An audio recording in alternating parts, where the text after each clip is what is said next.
রাইসা, তোমার আব্বু যদি রাজি থাকে তাহলে আমি বিয়ে করতে রাজি আছি।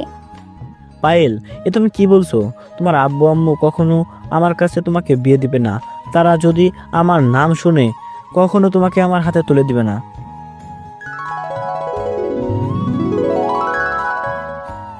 আব্বু আব্বু, তুমি কি জানো আমাদের স্কুলে একটা নতুন টিচার আসছে, দেখতে অনেক ভালো, আমাকে অনেকগুলো চকলেট দিছে, আমাকে অনেক আদর করে।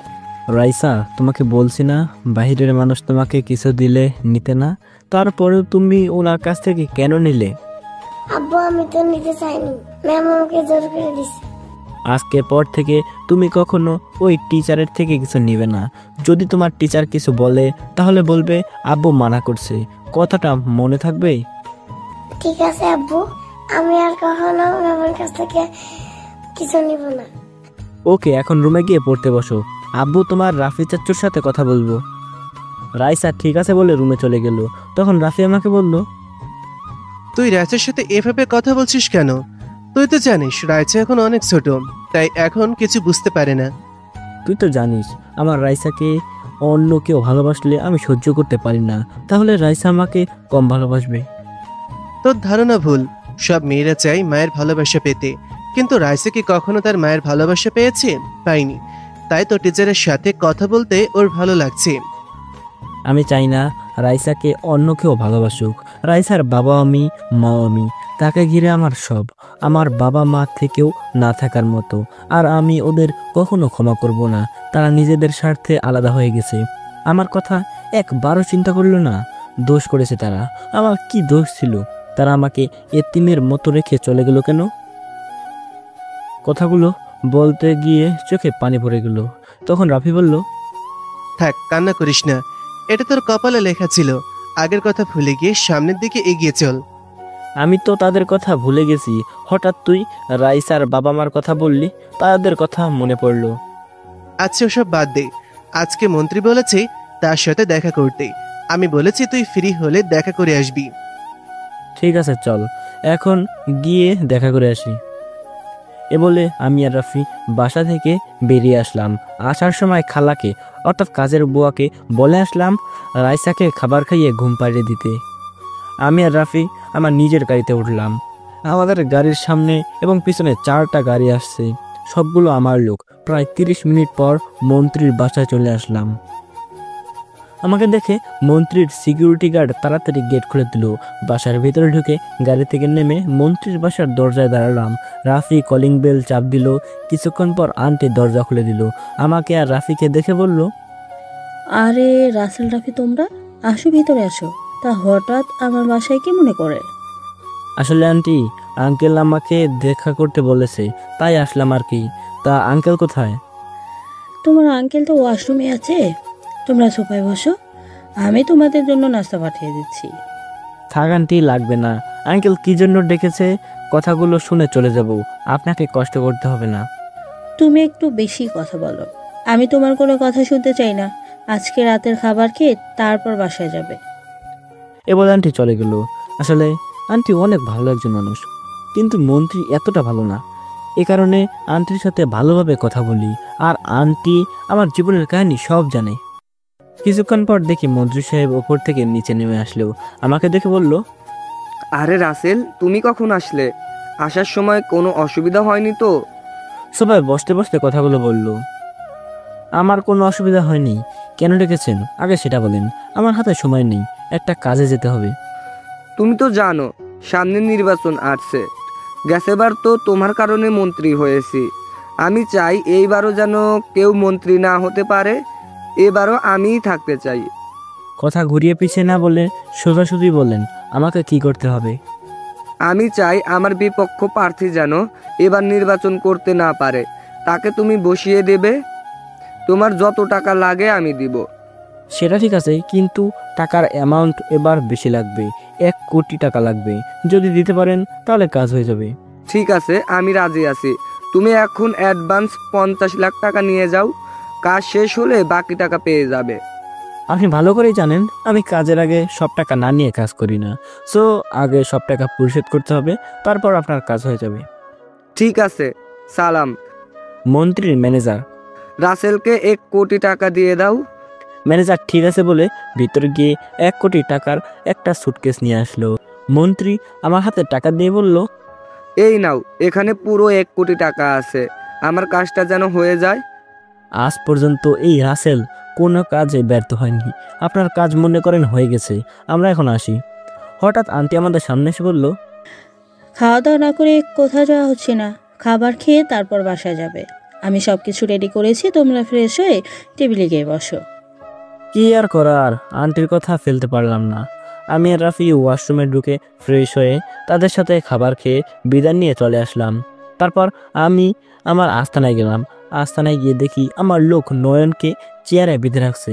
নয়ন আমাকে দেখে বলল, তুই আমাকে ধরে এনেছিস কেন? যদি আমার ভাই জানতে পারে তুই আমাকে ধরে আনছিস, তাহলে তোকে দুনিয়া বাঁচিয়ে রাখবে না। তুই ভালো করে জানিস আমার কাজে কেউ বাধা দিলে আমি তাকে দুনিয়ায় বাঁচিয়ে রাখি না। তাহলে কেন আমার কাজে বাধা দিলি? তোর লোক আমার ভাইয়ের এরিয়া থেকে চাঁদা তুলতে গেছে, তাই ওদের বাধা দিছি।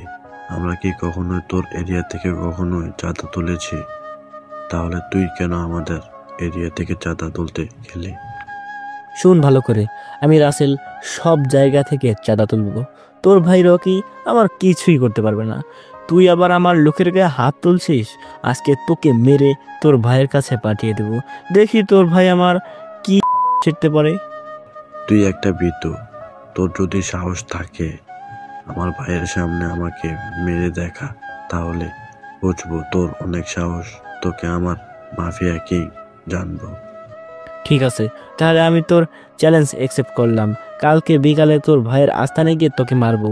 ওই ওকে ছেড়ে দে। আমার কথা শুনে রাফি বলল, ওকে ছেড়ে দেওয়া কি ঠিক হবে? তাকে যদি মারতে না পারিস তাহলে ওদের সাহস বেড়ে যাবে। আরে ওকে আমি মারবো না। এই সব ছোটোখাটো পাতি নেতাকে মেহেদি মারবে? মেহেদি একাই ওদের জন্য যথেষ্ট। মানে মেহেদি তাহলে বেঁচে আছে? ও এখনো মরে নেই? আমরা তো ভেবেছিলাম মেহেদি আর দুনিয়াতে বেঁচে নেই। সেটা সময় হলে দেখতে পারবি। ওই তুই এখনো দাঁড়িয়ে আছিস কেন? যা তাড়াতাড়ি, তা না হলে তোকে আমার লোক মারতে মারতে বের করবে। এমনি কালকে তোর দুনিয়ার শেষ দিন। আমার কথা শুনে নয়ন দৌড় দিয়ে আস্তান থেকে বেরিয়ে গেল। আমি সবার কাছ থেকে বিদায় নিয়ে বাসায় চলে আসলাম। কলিং বেল চাপ দেওয়ার পর খালা এসে দরজা খুলে দিল। আমি খালাকে বললাম, খালা, রাইসা কি ঘুমিয়ে গেছে? ও কি খাবার খেয়েছে? আমার কথা কিছু বলেছে? হালকা খাবার খেয়েছে, তোমার কথা জিজ্ঞাসা করেছে। আমি বলেছি তোমার আব্বু একটু কাজে বাইরে গেছে, তুমি ঘুমিয়ে পড়ো, তোমার আব্বু কিছুক্ষণ পর চলে আসবে। তারপর অনেক কষ্টে ঘুম পাড়িয়ে দিয়েছি। ও ঠিক আছে, আমি রুমে গেলাম। খাবার খাবো না, মন্ত্রীর বাসা থেকে খেয়ে আসছি। তুমি খাবার খেয়েছো? তুমি তো জানো তুমি না আসা পর্যন্ত আমি খাবার খাই না।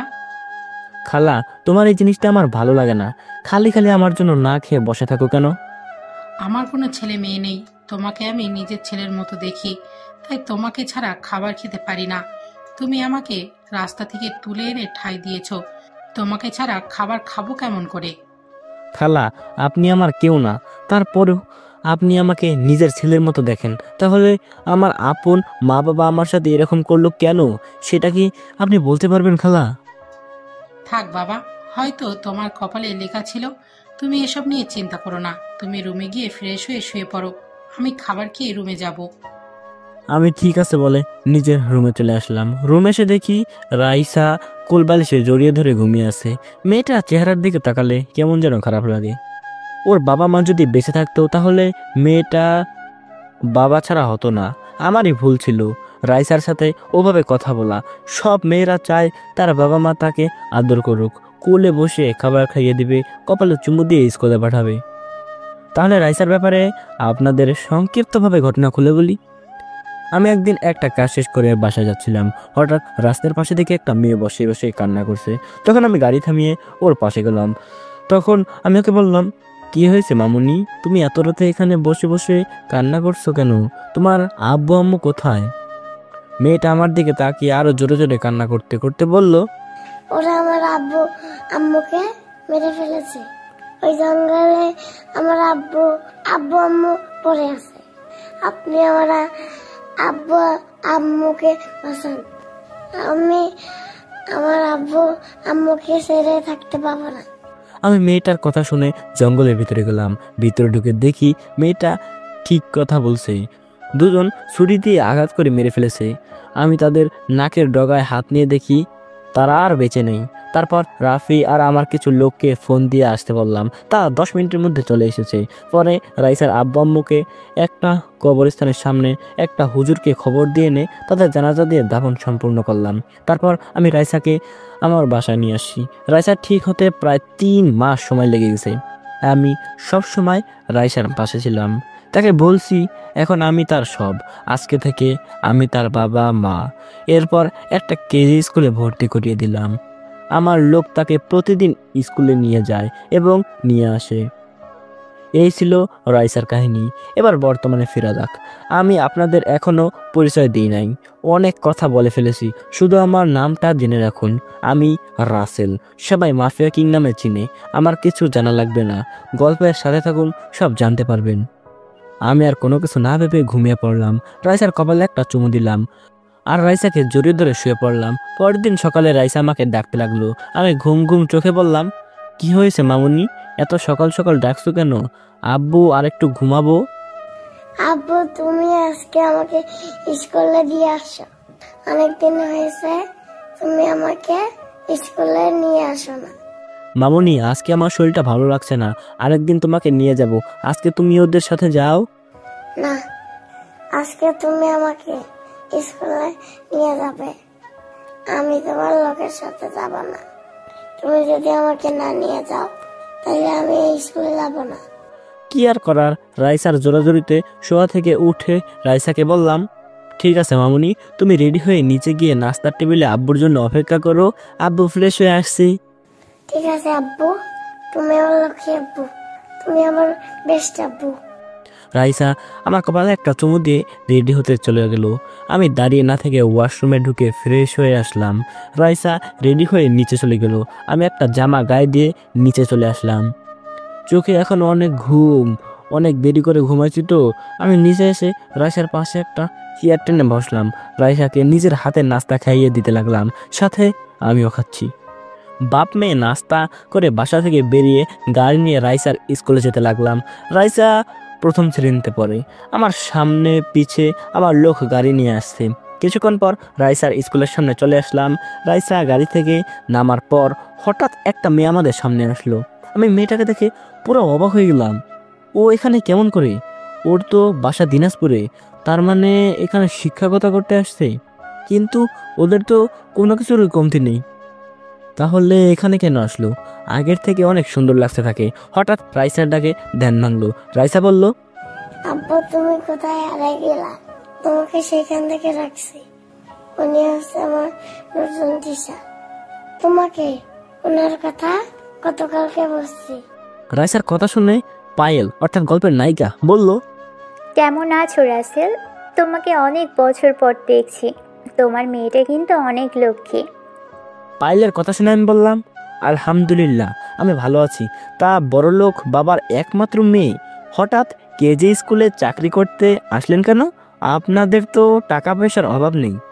পায়েল আমার কথা শুনে বলল, আসলে আমি এখানে চাকরি করতে আসি নাই।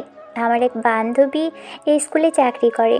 তার মা অনেক অসুস্থ, তাই ওর হয়ে আমি এখানে আসি। সীমার আম্মু ভালো হয়ে গেলে আমি বাসায় ফিরে যাব। তা তুমি এখন কি করো? তোমার স্ত্রী কেমন আছে? আমার কাজ হচ্ছে খারাপ মানুষের ক্ষতি করা। তুমি হয়তো বাংলাদেশের একজন মাফিয়ার নাম শুনেছো, সেই মাফিয়া কিং আমি রাসেল। আর আমার সাথে যাদের দেখছো ওরা সবাই আমার লোক। তুমি তো এরকম কখনো ছিলে না, হঠাৎ তুমি এ পথে গেলে কেন? তুমি তো অনেক ভালো একজন ছেলে ছিলে, সবাই তোমার অনেক সুনাম করতো। সেটা অনেক কাহিনী, তাই আমি কাউকে বলতে চাই না। আর তুমি বলছো না আমার স্ত্রী কেমন আছে, আমি এখনো বিয়ে করি নাই আর করার কোনো ইচ্ছাও নেই। তাই এখন কি তোমার সেই অহংকার আছে? সবার সাথে কি বাবার ক্ষমতা দেখাও? আমি এখন বাবার ক্ষমতা দেখাই না। আমি আগে থেকে ভালো হয়ে গেছি। আমি নিজের ভুল বুঝতে পেরেছি। আচ্ছা রাইসা তাহলে কোথা থেকে আসলো? আর ও তোমাকে বাবা বলে ডাকে কেন? আসলে রাইসার আব্বা আম্মুকে কারা যেন মেরে ফেলেছে। তারপর সব কিছু খুলে বলি। এরপর রাইসাকে আমার বাসায় নিয়ে আসি।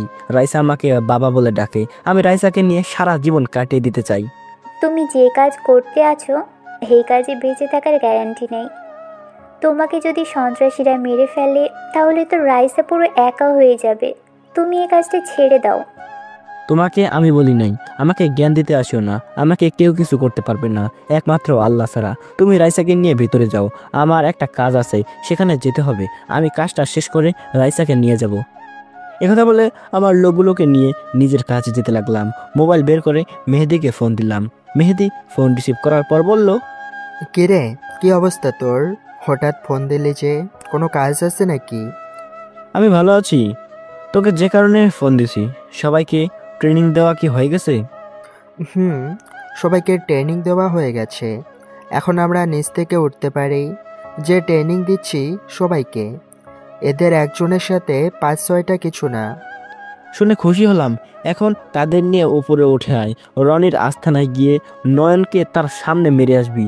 যদি মারতে পারিস তাহলে আমাকে মাফিয়া কিং বলে জানবে। আরে, ওদের মতো টোকাই মাস্তানকে মারতে আমার লোকগুলোই যথেষ্ট। তুই কোনো চিন্তা করিস না, তোর কাজ হয়ে যাবে। তা কোন সময় যেতে হবে? আর এখন তুই কোথায়? তুই ওদের নিয়ে বিকাল 5টায় রনির আস্থানায় যাবি। আর আমি এখন রাফি এবং কিছু লোক নিয়ে মন্ত্রীর বিপক্ষ প্রার্থীর বাসায় যাচ্ছি। ওকে বসিয়ে দিতে হবে। এই কাজের জন্য মন্ত্রী 1 কোটি টাকা দিয়েছে। ঠিক আছে, তুই তাহলে ওই কাজ শেষ করে আয়। আমি সবাইকে রেডি করছি। নয়নকে মেরে তোর কাছে ফোন দিয়ে জানিয়ে দিব। আমি ঠিক আছে বলে ফোনটা কেটে দিলাম। প্রায় 30 মিনিট পর মন্ত্রীর বিপক্ষ প্রার্থীর বাসায় চলে আসলাম। সিকিউরিটি গার্ড আমাদের আটকালে রাফি ঠাস করে 2টা থাপ্পড় মেরে দেয়। সিকিউরিটি গার্ড আর কোনো কথা বলে নাই, গালে হাত দিয়ে চুপ হয়ে গেছে। আমরা সবাই বিপক্ষ প্রার্থীর দরজার সামনে দাঁড়িয়ে কলিং বেল চাপ দিলাম। কিছুক্ষণ পর একজন মায়ের বয়সী লোক এসে দরজা খুলে দিল। দেখে মনে হচ্ছে বিপক্ষ প্রার্থীর স্ত্রী। আমাকে আর রাফিকে দেখে বলল,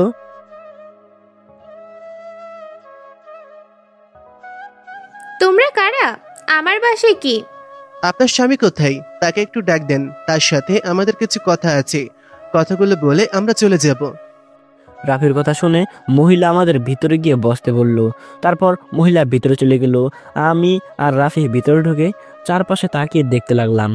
মনে মনে বললাম, হাই রে, সব কিছু অবৈধ টাকায় করা। কিছুক্ষণ পর বিপক্ষ প্রার্থী আমাদের সামনে আসলো। আমাকে দেখে চিনে ফেলেছে। তখন আমাকে বলল, আরে রাসেল, তুমি আমার বাসায় কেন? আমার লোকেরা কি তোমার কোনো ক্ষতি করেছে? তুমি শুধু একবার বলো, আমি তোমার সামনে ওদের কঠিন শাস্তি দেব। আরে আমার কেউ কিছু করে নাই, আর কারো করার সাহস নেই। আমি যেটা বলার জন্য এসেছি, শুনেছি আপনি নাকি এবার মন্ত্রী নির্বাচন করবেন। তুমি ঠিকই শুনেছো। আমি ওই শফিকুলকে এবার হারিয়ে ছাড়বো। দেশের মানুষ আমার পক্ষে আছে। এবার আমার মন্ত্রীর নির্বাচন কেউ ঠেকাতে পারবে না। তাই নাকি? তাহলে আমি বসে বসে ললিপপ খাবো? আপনাকে বসানোর জন্য 1 কোটি টাকা পেয়েছি। এখন আমি চাই আপনি বসে পড়ুন। তা না হলে এই রাসেল কি করতে পারে আপনি তো ভালো করে জানেন। আমি কখনো এবার বসবো না। এবার আমি নির্বাচন করবই। তুমি আমার কিছুই করতে পারবে না। তুমি জানো না আমার হাত বড় বড় মাফিয়াদের সাথে আছে। আপনি মনে হয় জানেন না আপনার কোথায় কি আছে। আমি সব কিছু জানি। আপনার ঢাকায় 6টা বাড়ি আছে, সব অবৈধ টাকায় করা। গুলশানের ভিতরে 5টা মদের গোডাউন আছে, 3টা আবাসিক হোটেল আছে। এখানে মেয়েদের দিয়ে ব্যবসা করেন। আরও অনেক কিছু আছে, সেগুলোর কথা নাই বললাম। আমি যদি এগুলো দেশের মানুষকে দেখাই এবং ধ্বংস করে দিই, তাহলে আপনি কিভাবে নির্বাচন করবেন? আমি যদি সরকারের কাছে সব কিছু বলে দিই, তাহলে আপনি কোথায় যাবেন? প্লিজ রাসেল, তুমি আমার এত বড় সর্বনাশ করো না। আমি তোমার কথায় রাজি আছি। আমি মন্ত্রী নির্বাচন করব না, তারপরেও তুমি আমার ক্ষতি করো না। কথাটা যেন মনে থাকে, তা না হলে আমি কি করতে পারি আপনি ভালো করেই জানেন। আমার যেন আপনার বাসায় না আসতে হয়। আবার যদি আসি তাহলে আপনি দুনিয়ায় বেঁচে থাকবেন না। এ বলে বিপক্ষ প্রার্থীর বাসা থেকে সবাই বেরিয়ে আসলাম। বিপক্ষ প্রার্থীর বাসা থেকে বেরিয়ে সোজা স্কুলের সামনে চলে গেলাম। গেটের সামনে গিয়ে দেখি রাইসা আর পায়েল দাঁড়িয়ে আছে। আমাকে দেখে রাইসা দৌড় দিয়ে আমার সামনে আসলো। কি ব্যাপার মামুনি, আজকে তোমার পড়ালেখা কেমন হয়েছে? কোনো শিক্ষক তোমার গায়ে হাত তুলছে? না আব্বু, ওই স্কুলের সবাই সবাই ভালো, আমাকে সবাই আদর করে। আব্বু ম্যাম তোমাকে কিছু কথা বলবে। ম্যাম, আপনি কি বলবেন আব্বুকে? রাইসার কথা শুনে পায়েল আমার সামনে এসে বলল, আসলে রাসেল, এখানে আমাকে কি একটা বাসা নিয়ে দিতে পারবে? সীমার বাসায় থাকতে আমার ভালো লাগছে না। তাদের 2টা রুম, একটাই ওর আব্বু আম্মু ঘুমোয়, আরেকটাই সীমা আর ওর ভাই ঘুমোয়, তার উপরে আমি। তাই বলছি আমাকে একটা বাসা খুঁজে দাও। পায়েলের কথা শুনে রাইসা আমাকে বলল, আব্বু তুমি ম্যামকে আমাদের বাসায় নিয়ে চলো। এখন থেকে ম্যাম আমাদের বাসায় থাকবে, আমার সাথে খেলবে, একসাথে কার্টুন দেখবো। আমার কাছে অনেক ভালো লাগে। প্লিজ আব্বু, তুমি না করো না। রাইসার কথা শুনে আর মানা করতে পারলাম না, তাই আমি পায়েলকে বললাম, তুমি আমার বাসায় থাকতে পারো, তবে আমার কোনো কিছুতে কথা বলতে পারবে না। আমি কখন কি করি, কোথায় যাই, অনেক রাতে বাসায় ফিরি কেন, এসব কথা আমাকে বলতে পারবে না। শুধু রাইসার কথা ভেবে তোমাকে বাসায় নিয়ে যাচ্ছি। ঠিক আছে, আমি তোমার কোনো কিছুতেই কথা বলবো না, শুধু কিছুদিনের জন্য। সীমার আম্মু সুস্থ হলে আমি বাসায় ফিরে যাব। আমি ঠিক আছে বলে পায়েলকে গাড়িতে উঠতে বললাম। রাইসাকে মাঝখানে বসালাম, আমি আর পায়েল রাইসার দুপাশে বসলাম। কিছুক্ষণ পর বাসায় চলে আসলাম। গাড়িতে কেউ কোনো কথা বললাম না। গাড়ি থেকে নেমে আমি, পায়েল এবং রাইসা দরজার সামনে দাঁড়িয়ে কলিং বেল চাপ দিলাম। কিছুক্ষণ পর খালা এসে দরজা খুলে দিল। আমাদের সাথে পায়েলকে দেখে খালা বলল, রাসেল, এই মেয়েটাকে, তাকে তো চিনতে পারলাম না। তোমার কি কিছু হয়? আসলে খালা, ও হচ্ছে পায়েল। আমরা দুজন একসাথে দিনাজপুরে পড়েছি, এখানে একটা বান্ধবীর বাসায় এসেছে। তারপর সব খুলে বললাম। ও, এই ব্যাপার। তোমার কোনো সমস্যা নেই মা, তোমার যতদিন মন চাই থাকতে পারো। রাইসা আর আমি বাসায় সবসময় থাকি। রাসেল কাজ কামে বেশিরভাগ বাইরেই থাকে। ঠিক আছে খালা, তুমি পায়েলকে একটা রুম দেখিয়ে দাও, আমি আমার রুমে গেলাম। আমি এখন একটু রেস্ট নিব। কোনো কিছুর দরকার হলে রাফি অথবা বাইরের লোককে বলবে, তারা এনে দিবে। ঠিক আছে রাসেল, তুমি রুমে গিয়ে রেস্ট নাও। যদি খাবারটা খেয়ে ঘুমাতে যেতে তাহলে অনেক ভালো হতো। ওকে খালা, আমি ফ্রেশ হয়ে আসছি, তুমি খাবার রেডি করো। আর পায়েল, তুমি ওপরে ডান পাশের রুমে চলে যাও, রুমে সব কিছু আছে। পায়েল ঠিক আছে বলে উপরে চলে গেল।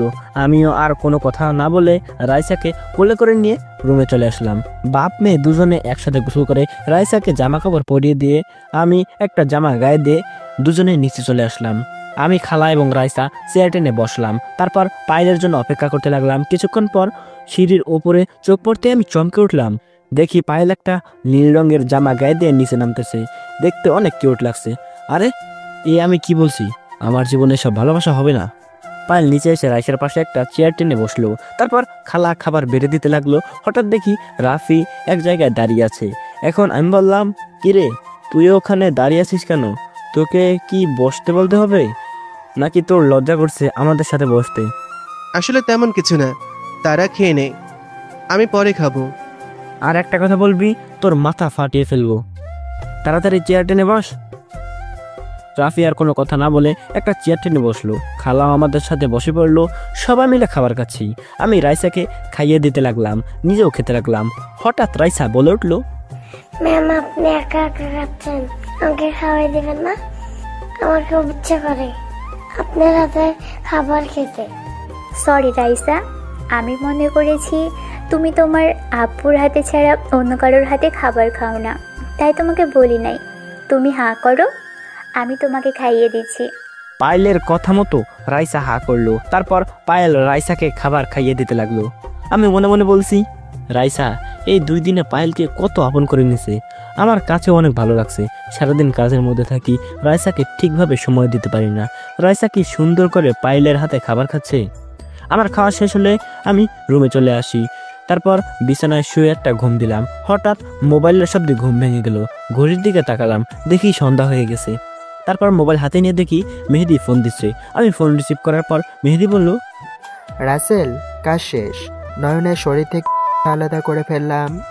রনিকে পায়ের মধ্যে 2টা গুলি করেছি। রনি তার ভাইয়ের মরা দেহের সামনে বসে কান্না করছে। আসার সময় রনিকে ওয়ার্নিং দিয়ে এসেছি, আর কখনো যেন তোর কাছে বাধা না দেয়। যদি কখনো দেয় তাহলে ওর ভাইয়ের মতো তাকেও উপরে পাঠিয়ে দিব। শুনে খুব খুশি হলাম। রনি হয়তো আমাকে ছোটোখাটো মাস্তান মনে করছে। আমার পাওয়ার সম্বন্ধে তার কোনো আইডিয়া নেই। ও সিংহের গুহায় পা দিছে। ঠিক কথা বলেছিস। এখন বল আমরা কি করব? আবার কি মাটির নিচে চলে যাব নাকি উপরে থাকবো? না, তোদের ওপরে থাকার দরকার নেই। তোরা আবার নিচে চলে যা, দরকার হলে আমি তোকে জানাবো। মেহেদি ঠিক আছে বলে ফোন কেটে দিল। আমি বিছানা থেকে উঠে ওয়াশরুমে ফ্রেশ হতে চলে গেলাম। ফ্রেশ হয়ে একটা জামা গায়ে দিয়ে রুম থেকে বেরিয়ে আসতেই কারোর সাথে ধাক্কা খেয়ে দুজনে পড়ে গেলাম। যার সাথে ধাক্কা খেলাম সে আর কেউ নয়, পায়েল। পায়েলের ঠোঁটের সামনে আমার ঠোঁট। পায়েল ঘন ঘন নিঃশ্বাস নিচ্ছে। দুজনের দিকে তাকিয়ে আছি। ইচ্ছে করছে পায়েলের ঠোঁটের সাথে ঠোঁট লাগিয়ে দিতে, কিন্তু আমি নিজেকে কন্ট্রোল করে তাড়াতাড়ি উঠে গেলাম। আমি এক হাত বাড়িয়ে পায়েলকে উঠালাম। তখন পায়েল বলল, সরি, আমি তোমাকে দেখতে পাইনি। তুমি এখনো ঘুমিয়ে আছো, তাই তোমাকে ডাকতে রুমে ঢুকছিলাম। হঠাৎ তুমিও রুম থেকে বেরিয়ে আসলে। সমস্যা নেই, আমি কিছু মনে করি নাই। আর রাইসা কোথায়? রাইসা আমার রুমে পড়তে বসেছে, তাকে পড়া দেখিয়ে তোমাকে ডাকতে আসলাম। ঠিক আছে, আমি বাইরে গেলাম, ফিরতে রাত হতে পারে। তুমি রাইসাকে খাবার খাইয়ে দিয়ে ঘুম পাড়িয়ে দিও। যদি কিছু মনে না করো একটা কথা বলি। আমি তোমাকে টাকা দিচ্ছি, আসার সময় আমার জন্য কিছু ক্যাডবেরি নিয়ে এসো। তোমার টাকা লাগবে না? আমার কাছে কি টাকা নেই? আমি বসে বসে খেলেও আমার টাকা ফুরাবে না। পায়েল আর কোনো কথা বলল না। আমি বাসা থেকে বেরিয়ে আসার পর রাফি আমার সাথে আসলো। আর আমার লোক সবসময় আমার সাথে থাকে। তার একটা কাজে গেলাম, কাজটা শেষ করে আসতে একটু বেশি রাত হয়ে গেছে। আসার সময় পায়েলের কথা মতো এক কার্টুন ক্যাডবেরি নিয়ে আসলাম। বাসা আসার পর দরজার সামনে দাঁড়িয়ে কলিং বেল চাপ দেওয়ার পর পায়েল এসে দরজা খুলে দিল। আমি পায়েলকে দেখে বললাম, কি ব্যাপার, তুমি এখনো জেগে আছো কেন? রাইসা কি ঘুমিয়ে গেছে? তাকে খাবার খাইয়ে ঘুম পাড়িয়ে দিলাম। আমি তোমার জন্য অপেক্ষা করতে লাগলাম। খালা এতক্ষণ ছিল, আমি ওনাকে রুমে পাঠিয়ে দিচ্ছি। তো তুমি এত রাতে জেগে আছো কেন? তোমাকে বাসা থেকে বেরিয়ে যাওয়ার সময় বলছি না আমার আসতে রাত হবে? ওটা কোনো ব্যাপার না। আর আমার ঘুম আসছিল না। আমার ক্যাডবেরি কোথায়? এই যে তোমার ক্যাডবেরি, এক কার্টুন নিয়ে এসেছি, রাইসা আর তুমি খাবে। এ বলে কার্টুনটা পায়েলের হাতে দিয়ে নিজের রুমে চলে আসলাম। ওয়াশরুমে ঢুকে ফ্রেশ হয়ে বিছানায় শুয়ে মোবাইল টিপতে টিপতে ঘুমিয়ে পড়লাম। এবার চলুন পায়েলের ব্যাপারটা খুলে বলি সংক্ষিপ্তভাবে। দিনাজপুর হচ্ছে আমার নানার বাড়ি। নানার বাড়িটা দিনাজপুর টাউনে ছিল। আমি ওখান থেকে পড়াশোনা করেছি এসএসসি পর্যন্ত। পায়েলও আমার সাথে পড়তো। পায়েল ছিল বড়লোক বাবার একমাত্র মেয়ে। তার অনেক অহংকার ছিল, কিন্তু আমার কোনো অহংকার ছিল না। পায়েল আমার গায়ে 2-3 বার হাত তুলেছে, তবে আমি সাথে সাথে তাকে পাল্টা আঘাত করেছি। পায়েল স্কুলের সকল ছাত্রছাত্রীদের সাথে খারাপ ব্যবহার করত, বাবার ক্ষমতা দেখিয়ে চলতো। এভাবে হাই স্কুল জীবন শেষ করি। তারপর আব্বু আম্মু আমাকে ঢাকায় নিয়ে আসে। ঢাকায় আসার পর এখানে একটা কলেজে ভর্তি হই। খুব সুন্দরভাবে চলছিল আমাদের সংসার। দেখতে দেখতে আমি ইন্টার পাস করি। এরপর হঠাৎ একটা ঝড় এসে সব কিছু এলোমেলো করে দেয়। একদিন আব্বু আম্মুর সাথে কিছু কথা নিয়ে কাটাকাটি হয়। আব্বু আম্মুর গায়ে হাত তোলে। আম্মু রাত 2টার দিক কাউকে কিছু না বলে কানাডা চলে যায়। এরপর কিছুদিন পর আব্বু আর একটা বিয়ে করে নতুন বউকে নিয়ে আমেরিকা চলে যায়। তারা আমার কথা একটা বারো চিন্তা করলো না, তারা নিজের স্বার্থটাই বুঝলো। এরপর থেকে আব্বু আম্মুর ওপর রাগ এবং ঘৃণা জন্ম নেয় আমার। এরপর আমি খারাপ ছেলেদের সাথে মেলামেশা শুরু করে দেই। আস্তে আস্তে আমি হয়ে যাই একজন মাফিয়া কিং। তবে আমি ভালো মানুষের কোনো ক্ষতি করি না, খারাপ মানুষের ক্ষতি করি। বাংলাদেশের বড় বড় নেতার সাথে আমার পরিচয় হয়। কার কোথায় কি আছে, কে কি করে সব কিছু আমার জানা আছে। যদি আব্বু আম্মু আমার সাথে থাকতো তাহলে কখনো আমি এই পথে বেছে নিতাম না। তাদের কারণে আজকে আমি খারাপ হয়েছি। এখন হয়তো আপনারা বলবেন, আমি টাকার বিনিময়ে কাজ করি কেন? এই টাকা দিয়ে আমি কি করি? এই টাকা দিয়ে আমি ভালো কাজ করি। তবে কি কাজ করি সেটা একটু সামনে গেলে জানতে পারবেন। দেখতে দেখতে 15-20 দিন চলে গেল। আমি কেমন যেন পায়েলের প্রতি দুর্বল হয়ে পড়ছি। রাইসা এখন পায়েলকে ছাড়া কিছু বোঝে না। পায়েল রাইসাকে নিজের মেয়ের মতো আদর যত্ন করে। এখন আমি বেশি রাত করে বাসায় ফিরি না, কারণ পায়েল সবসময় আমার জন্য রাত জেগে অপেক্ষা করে। তাকে বললেও শোনে না, তাই রাতে তাড়াতাড়ি বাসায় ফিরে আসি। সকালে সবাই একসাথে বসে নাস্তা করছি। পায়েল নিজ হাতে রাইসাকে নাস্তা খাইয়ে দিচ্ছে। রাইসা আমাকে বলল, আব্বু আজকে তো শুক্রবার, চলো না আজকে আমাকে আর ম্যামকে বাইরে ঘুরতে নিয়ে যাবা। ঠিক আছে মামুনি, তুমি আর তোমার ম্যাম নাস্তা করে রেডি থেকো। তোমাদের আজকে কয়টা জায়গায় নিয়ে যাব। তুই যদি আজকে ঘুরতে যাস তাহলে ওই কাজটা করবি না। আমরা কিন্তু 20 লাখ টাকাটা নিয়ে নিছি। সেটা কালকে করব। আজকে আমার রাইসা মামুনিকে নিয়ে ঘুরতে যাব। সারা দিন বাসায় থাকে, কোথাও নিয়ে যেতে পারি না কাজের জন্য। তুই আজকে সবাইকে বলে দে আজকে সবার ছুটি। রাফি ঠিক আছে বলে নাস্তা খেতে লাগলো। আমি নাস্তা করে রুমে চলে আসলাম। তারপর একটা কোট গায়ে দিলাম। কোট গায়ে দিয়ে রুমের থেকে বেরিয়ে নিচে এসে রাইসা আর পায়েলের জন্য অপেক্ষা করতে লাগলাম। হঠাৎ রাফি আমার সামনে এসে বলল, রাসেল, কিছুক্ষণ আগে আমাদের লোক ফোন দিয়ে বলেছে রনি নাকি তোকে মারার জন্য রকির সাথে হাত মিলিয়েছে। তোর ওদের নিয়ে একা একা বের হওয়া ঠিক হবে না, যদি পথে তোর উপর আক্রমণ করে। ঠিক বলছিস, তুই আমাদের সবার লোককে বলে দে আজকে যেন ছুটি না কাটায়। সেটা তুই বলার আগেই সবাইকে আমি বলে দিচ্ছি। সবাই বাইরে গাড়ি নিয়ে তোদের জন্য অপেক্ষা করছে। খুব ভালো করছিস, তাহলে তুইও রেডি হয়ে নি আর সাথে আমার জিনিসগুলো নিয়ে নিবি। সেটা নিয়ে তোকে ভাবতে হবে না, আমি এখনই সবগুলোকে গাড়িতে নিচ্ছি। তুই রাইসা আর পায়েলকে নিয়ে বের হ। এই বলে রাফি চলে গেল। হঠাৎ সিঁড়ির উপর চোখ পড়তেই আমি পুরো অবাক হয়ে গেলাম। আজকে পায়েলকে অনেক সুন্দর লাগছে, নীল রঙের একটা শাড়ি পরেছে। তাহলে সেই বড়লোকের মেয়ে এখন শাড়িও পরতে পারে? পায়েলকে দেখে ইচ্ছে করছে তাকে একটা বার জড়িয়ে ধরি, কিন্তু আমি ওকে কোন অধিকারে জড়িয়ে ধরবো? সে তো আমার ভালোবাসার মানুষ না, আমার বউ না, তাহলে কেন আমি তাকে জড়িয়ে ধরবো? হঠাৎ রাইসার ধাক্কায় ধ্যান ভাঙলো। তখন রাইসা বলল, আব্বু দেখো তো আমাকে এবং ম্যামকে কেমন লাগে। ম্যাম আমাকে সাজিয়ে দিয়েছে। অনেক সুন্দর লাগছে মামুনি, এখন চলো আমরা বেরিয়ে পড়ি। পায়েলের হঠাৎ মুখটা কেমন হয়ে গেল। পায়েল মনে করছে আমি তাকে বলবো শাড়িতে তোমাকে অনেক সুন্দর লাগছে, তার রূপের প্রশংসা করব। আমার বাসা থেকে বেরিয়ে আমার গাড়িতে উঠলাম। আজকে আমি নিজে গাড়ি চালাবো। পায়েল আর রাইসা আমার সাথে সামনের সিটে বসলো। রাফি সহ আমাদের সাথে মোট 10 গাড়ি আসছে। প্রথমে একটা হাসপাতালের সামনে গেলাম, তারপর পায়েল এবং রাইসাকে গাড়ি থেকে নামতে বললাম। রাইসা আর পায়েল গাড়ি থেকে নামার পর সিকিউরিটি গার্ড আমাকে দেখে সালাম দিল। সবাইকে নিয়ে হাসপাতালের ভিতরে ঢুকলাম। হাসপাতালের ভিতরে ঢুকে ম্যানেজার এর কেবিনে গেলাম। ম্যানেজার আমাকে দেখে দাঁড়িয়ে সালাম দিল আর বলল, স্যার আপনি আসবেন? আমাকে একটাবার বলতেন, আমি নিজেই আপনার বাসায় চলে আসতাম। আমি এখানে আসছি হাসপাতালটা দেখার জন্য। কোনো অসুবিধা হচ্ছে না তো? রোগীদের খেয়াল ঠিক মতো রাখেন তো? আমরা সবাই রোগীদের খেয়াল রাখছি, তাদের সবসময় সেবা যত্ন করি, তাদের কোনো কিছুর কমতে রাখছি না। আপনি রোগীর সাথে কথা বলে বুঝতে পারবেন। আমি আপনার কথা বিশ্বাস করি বলে আপনাকে ম্যানেজারের দায়িত্ব দিচ্ছি।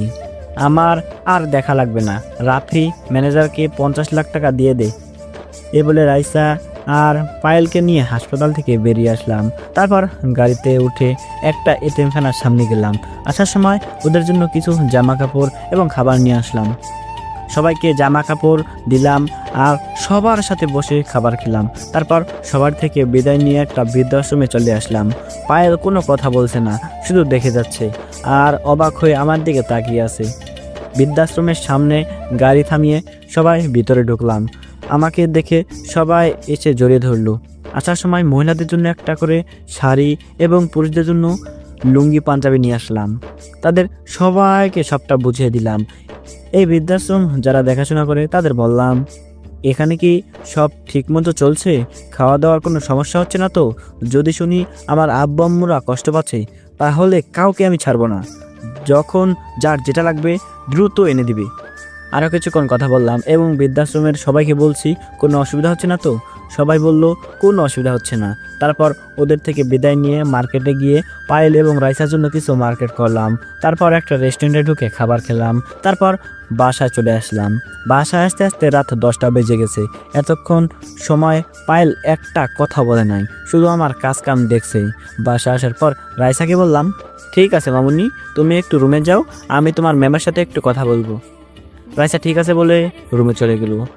এবার আমি পায়েলকে বললাম, আচ্ছা পায়েল, তোমাকে সেই সকালবেলা আমাদের সাথে বের হয়ে যাওয়ার পর তুমি একটা কথা বলো নাই কেন?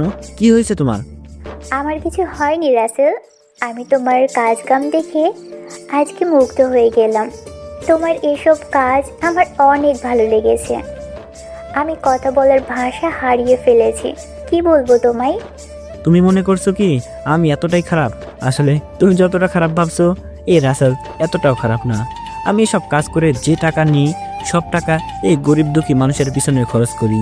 এখন হয়তো তুমি বলবে এসব হারাম টাকা, আমি বলবো একটা টাকাও হারাম না, কারণ এসব টাকা গরিবদের হকের টাকা। বড় বড় নেতা গরিবদের পেটে লাথি মেরে দিয়ে এসব টাকা নিচ্ছে, আর সেই টাকা আমি কাজের বিনিময়ে নিয়ে আসি, আর সেই টাকা দিয়ে তাদের জন্য হাসপাতাল, এতিমখানা, স্কুল, বৃদ্ধাশ্রম এগুলো করে দিছি। হঠাৎ দেখি পায়েলের চোখে পানি। তখন আমি বললাম, এই পায়েল তুমি কান্না করছো কেন? আমি কি খারাপ কিছু বলেছি নাকি? আমার কথা কি কষ্ট পেয়েছো? এ কথা বলার সাথে সাথে পায়েল আমাকে জড়িয়ে ধরলো। কিছুক্ষণ জড়িয়ে ধরে তার রুমে চলে গেল। আমি তো কিছুই বুঝতে পারলাম না। এত কিছু বুঝে লাভ নেই। আমি আমার রুমে চলে আসলাম। রুমে এসে ফ্রেশ হয়ে বিছানায় শুয়ে পড়লাম। পরের সকালে রাফি এবং কিছু লোক নিয়ে রকির আস্তানায় গেলাম। রকি হয়তো আমাকে এভাবে তার আস্তানায় দেখবে আশা করে নাই। রকির সাথে রনিও আছে। তখন রকি বলল, আরে রকি, আপনি আমার এখানে? আপনি একটা ফোন দিলে তো আমি আপনার কাছে চলে আসতাম। আপনি শুধু শুধু কষ্ট করে আসতে গেলেন কেন? ওই তোরা ভাইকে চেয়ার দে। আমি এখানে বসতে আসি নাই, শুধু তোকে আর রনিকে একটা ওয়ার্নিং দিতে আসছি। শুনেছি রনি নাকি আজকে আমাকে মারার জন্য তোর কাছে এসেছে। তুই যদি আমার বা আমার লোকদের উপর একটা আঘাত করিস তাহলে তোদের দুইটাকে দুনিয়ায় বাঁচিয়ে রাখবো না, কথাটা মনে রাখিস। ভাই, আপনি মানুষের কথা বিশ্বাস করবেন না। কোথায় আপনি আর কোথায় আমি? আমি তো আপনার একটা কসম ছিঁড়তেও পারবো না। তাহলে রনি তোর কাছে এসেছে কেন? তোরও তো ওর সাথে ভেজাল ছিল। ভাই, রনি আমার কাছে ক্ষমা চাইতে এসেছে। সে তার ভুল বুঝতে পেরেছে, তাই আমিও তাকে ক্ষমা করে দিয়েছি। দুজনে এখন আগের মতো হয়ে গেছি। আগের মতো হয়েছিস ভালো কথা। যদি কখনো আমার ক্ষতি করার চেষ্টা করিস তাহলে রনির ছোট ভাইকে যেভাবে মেরেছি তোদেরকেও সেভাবে মারবো, কথাটা মনে রাখিস। কথা বলে রকির আস্তানা থেকে বেরিয়ে গাড়ি নিয়ে বাসা চলে আসলাম। কলিং বেল চাপ দেওয়ার পর পায়েল এসে দরজা খুলে দিল। আমাকে দেখে বলল, তুমি এত সকাল সকাল কোথায় গেছো? আর নাস্তাটাও করে যাওনি। তুমি তো এত সকালে ঘুম থেকে ওঠো না। আসলে সকালে একটা কাজ ছিল, সেটা শেষ করে আসছি। খালাকে বলো টেবিলে নাস্তা দিতে, আমি ফ্রেশ হয়ে আসছি। খালা রান্নাঘরে, তুমি গিয়ে ফ্রেশ হয়ে আসো, আমি টেবিলে নাস্তা দিচ্ছি। আমি ঠিক আছে বলে রুমে চলে আসলাম। তারপর ফ্রেশ হয়ে নিচে চলে আসলাম। পায়েল আমার সামনে নাস্তা দিল। হঠাৎ পায়েল যেটা বলল সেটা শুনে আমার মনটা পুরো খারাপ হয়ে গেল। পায়েল এটা কি বলছে? রাসেল, আমি কালকে সকালে বাড়ি চলে যাব। সীমার আম্মু এখনো সুস্থ আছে। আব্বু কালকে গাড়ি পাঠিয়ে দিবে। আরও কিছুদিন থেকে যাও। আর সীমা স্কুলে আসলে সমস্যা কোথায়? তুমি আমার বাসায় আরও কিছুদিন থাকো। আমার মনে হয় রাইসা তোমাকে ছাড়া থাকতে পারবে না। আমার থেকে এখন তোমাকে ভালোবাসে বেশি। হঠাৎ রাইসা আমাদের সামনে এসে বলল, ম্যাম আপনি যাবেন না? আপনাকে ছাড়া আমি থাকতে পারবো না। আপনি চলে গেলে আমার সাথে কে খেলবে? কে আমাকে খাইয়ে দিবে? কে আমাকে আদর করবে? কে আমাকে সুন্দর করে পড়াবে? প্লিজ আপনি যাবেন না। রাইসা, এটা হয় না। আমি তো আর সারা জীবনের জন্য তোমাদের বাসায় আসি নাই। আর বাইরের মানুষ খারাপ বলবে। তাইলে আপনি আমার আম্মু হয়ে যান, তাইলে কেউ আর কিছু বলবে না। আপনাকে ছাড়া আমি এক মিনিটও থাকতে পারবো না। রাইসার কথা শুনে আমি আর পায়েল দুজনের দিকে তাকালাম। রাইসা, তোমার আব্বু যদি রাজি থাকে তাহলে আমি বিয়ে করতে রাজি আছি। পায়েল, এ তুমি কি বলছো? তোমার আব্বু আম্মু কখনো আমার কাছে তোমাকে বিয়ে দিবে না। তারা যদি আমার নাম শুনে কখনো তোমাকে আমার হাতে তুলে দিবে না। কেন তুলে দিবে না? তুমি তো আর খারাপ কাজ করো না। তুমি গরিব দুঃখী মানুষের জন্য কাজ করে যাচ্ছ। আর একটা সত্যি কথা বলো তো, তুমি কি আমাকে ভালোবাসো না? আমি পায়েলের কথা শুনে কি বলবো কিছুই ভেবে পাচ্ছি না। কি করে বলবো পায়েল? আমিও যে তোমাকে ভালোবেসে ফেলেছি, কিন্তু আমি যে কাজ করি এটা শুনে তোমার আব্বু আম্মু কখনো আমার কাছে বিয়ে দিবে না। তখন আমি বললাম, আমি তোমাকে ভালোবাসি, কিন্তু তোমার আব্বু আম্মু কি আমাকে মেনে নেবে? সেটা তুমি আমার উপর ছেড়ে দাও। তাদের রাজি করার দায়িত্ব আমার। যদি তারা রাজি না হয় তখন তুমি কি করবে? সব বাবা মা চায় মেয়েকে ভালো ছেলের সাথে বিয়ে দিতে, কিন্তু আমার মতো মাফিয়া এবং খুনির কাছে কি তোমার আব্বু আম্মু বিয়ে দিবে? আমার আব্বু আম্মু আজ পর্যন্ত আমি যা চেয়েছি তাই এনে দিয়েছে। সত্যি কথা বলতে আমিও তোমাকে অনেক ভালোবেসে ফেলেছি। তাইলে আমি তোমাকে ম্যাম করে রাখবো না। আমি এখন থেকে তোমাকে ম্যাম বলে রাখবো না, আম্মু বলে রাখবো। আজকে আমার আব্বু আম্মু সবাই আছে, কেউ বলতে পারবে না তোমার আব্বু আম্মু মারা গেছে। কে বলেছে তোমার আব্বু আম্মু মারা গেছে? আজকে থেকে আমিও তোমার আম্মু। রাইসা আর কোনো কথা না বলে পায়েলকে জোরে ধরে কান্না করে দিল। হঠাৎ রাফি এসে বলল, রাসেল, তোর সাথে পার্সোনাল কিছু কথা আছে, তুই যদি একটু শুনতি। পায়েল, তুমি রাইসাকে নিয়ে একটু রুমে যাও, আমি রাফির সাথে কথা বলে আসছি। পায়েল ঠিক আছে বলে রাইসাকে নিয়ে রুমে চলে গেল। তারপর আমি রাফিকে বললাম, এবার বল কি এমন পার্সোনাল কথা? আজকে সকালে ওই লোকটা ফোন করে বলেছে ওই খুনিদের নাকি উনি দেখেছে এবং খুনিদের পেছন পেছন গিয়ে তাদের আস্তানা চিনে এসেছে। তাহলে আজকে ওই খুনিদের শেষ দিন। একটা মেয়েকে তারা এতিম করেছে, ওদের বাঁচিয়ে রেখে লাভ নেই। তুই বাইরে গিয়ে সবকিছু রেডি কর, আমি পায়েল এবং রাইসাকে বলে আসছি। রাফি ঠিক আছে বলে বাইরে চলে গেল। আপনারা হয়তো ভাবছেন কিসের খুনি, একটু অপেক্ষা করুন তাহলে সব জানতে পারবেন। আমি পায়েলের রুমে গিয়ে দেখি পায়েল রাইসাকে পড়াচ্ছে। তখন আমি বললাম, পায়েল, আমি একটু বাইরে যাচ্ছি, আজকে তুমি রাইসাকে স্কুলে নিয়ে যাও, তোমাদের সাথে আমার লোক গাড়ি নিয়ে যাবে। কি কাজে বাইরে যাবে সেটা জিজ্ঞেস করব না, শুধু বলবো সাবধানে কাজ করো, তোমার যেন কোনো ক্ষতি না হয়। আমাকে নিয়ে তোমার চিন্তা করতে হবে না, এ রাসেলের কেউ কোনো ক্ষতি করতে পারবে না, তুমি রাইসাকে নিয়ে স্কুলে যাও বলে বাসার বাইরে চলে আসলাম। বাইরে এসে দেখি রাফি সব কিছু রেডি করে রাখছে। তারপর 5টা গাড়ির লোক নিয়ে ওই খুনিদের আস্তানায় যেতে লাগলাম। আসার সময় বাকি লোকদের বলে আসতেই পায়েল আর রাইসাকে স্কুলে নিয়ে যেতে, স্কুল ছুটি হলে তাদের নিয়ে বাসায় যেতে হবে। আমরা ওই খুনিদের আস্তানায় চলে আসলাম গাড়ি নিয়ে, সোজা আস্তানার ভিতরে ঢুকে গেলাম। গাড়ি থেকে নেমে দেখি রনি এবং রকি দুজনে বসে গল্প করছে। আসার সময় ওই লোকটাকে সাথে করে নিয়ে আসলাম। রনি আর রকি আমাকে দেখে রকি বলল, ভাই, আপনি এখানে? কোনো সমস্যা? আপনি আমাকে বলুন, এখনই সব সমস্যার সমাধান করে দিব। তুই কি সমস্যার সমাধান করবি? তোরা 5 মাস আগে রাতে 2জন লোক মেরে ফেলছিস। প্রথম কথা হচ্ছে তোর বসকে, আর কি কাজের জন্য ওদের মারছিস? ভাই, আপনি ওই স্বামী স্ত্রীর কথা বলছেন? তারা আমাদের কাজে বাধা দিচ্ছে, তাই বসের কথায় তাদের মেরে ফেলেছি আর তাদের মেয়েকে বাঁচিয়ে রাখলাম। প্রথম কথা হচ্ছে তোর বসকে, আর কি কাজের জন্য ওদের মারছিস? আমরা একটা বাসার 5 তলায় ইয়াবা ব্যবসা করতাম। একদিন তারা স্বামী স্ত্রী দেখে ফেলে, পরে পুলিশের কাছে গিয়ে বলে দেয় তারা ওই বাসার নিচতলায় ভাড়া থাকতো। পুলিশ এসে আমাদের সব ইয়াবা এবং আমাদের লোকগুলোকে নিয়ে যায়। আমাদের বস বলেছে ওদের মেরে ফেলতে, তাই ওই দিন রাতে তাদের রাস্তায় আটকে কুপিয়ে মেরে ফেলি। ও আচ্ছা, এবার বল তোর বসকে, সে কোথায় থাকে? আমাকে তো বললি না তোদের বসের কথা। আমাদের বসকে এটা আমরা কখনো বলবো না, উনি রাতের আঁধারে কাজ করে। ওই দিন আমাদের সাথে বসও ছিল। তোরা যদি তোদের বসের কথা না বলিস আজকে তোদের কেউ বাঁচতে পারবি না, তাই বলছি তোদের বসকে এবং থাকে কোথায়। এতক্ষণ তোর সাথে ভালোভাবে কথা বলছি, এখন আর বলবো না। তোর যদি সাহস থাকে আমাদের মেরে দেখা। তুই সাথে কতজন লোক নিয়ে এসেছিস, আর তোর চারপাশে তাকিয়ে দেখ, আমাদের লোক তোর লোকের চেয়ে 3 গুণ বেশি। আজকে তুই এবং তোর লোক কেউ বেঁচে যেতে পারবি না। আচ্ছা তাই নাকি?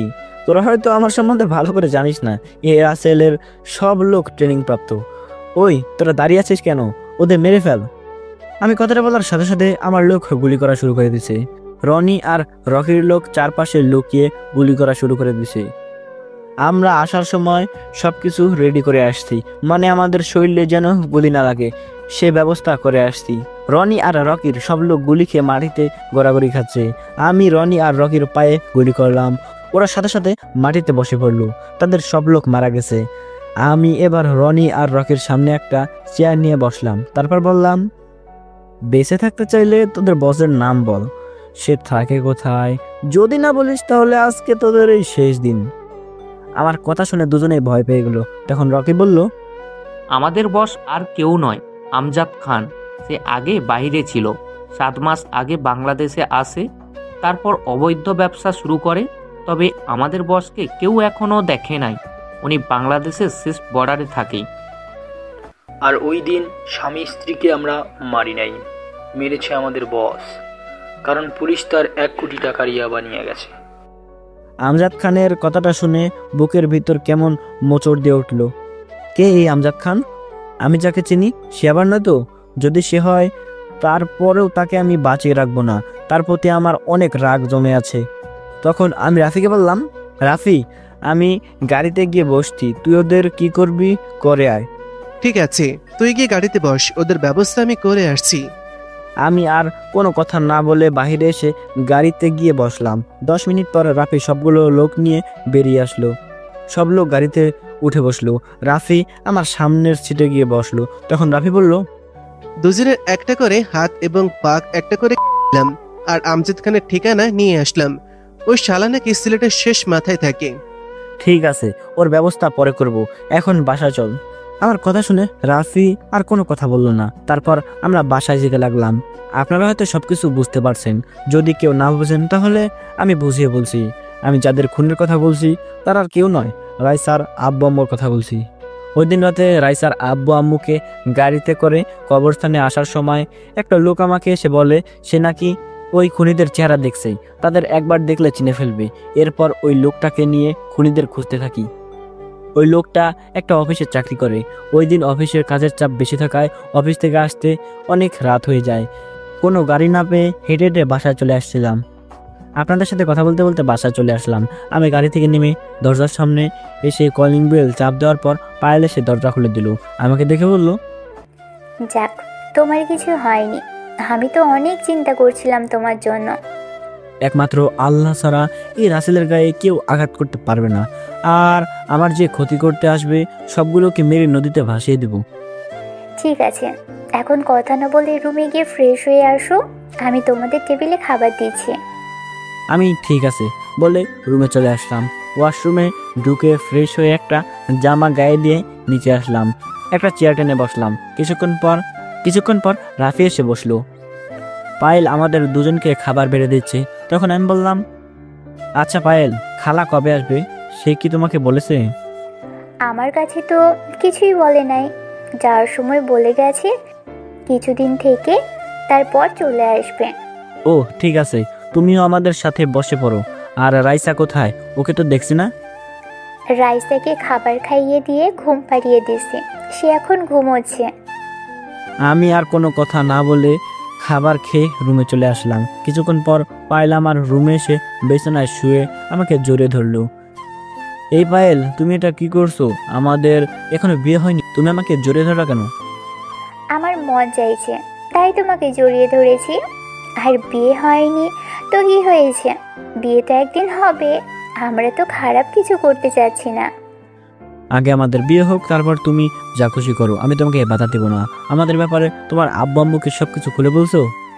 এখনো কিছু বলি নাই, আগে তোমার সাথে কিছুদিন প্রেম করব, তারপর আব্বু আম্মুকে বলবো। ঠিক আছে, এখন আমাকে ছাড়ো। না, ছাড়বো না। আমাকে এখন একটা কিস করো, তারপর ছেড়ে দেব। আচ্ছা পায়েল, হঠাৎ তোমার কি হলো? তুমি আগে আমার সাথে কিভাবে কথা বলতে, আর এখন কিভাবে কথা বলছো?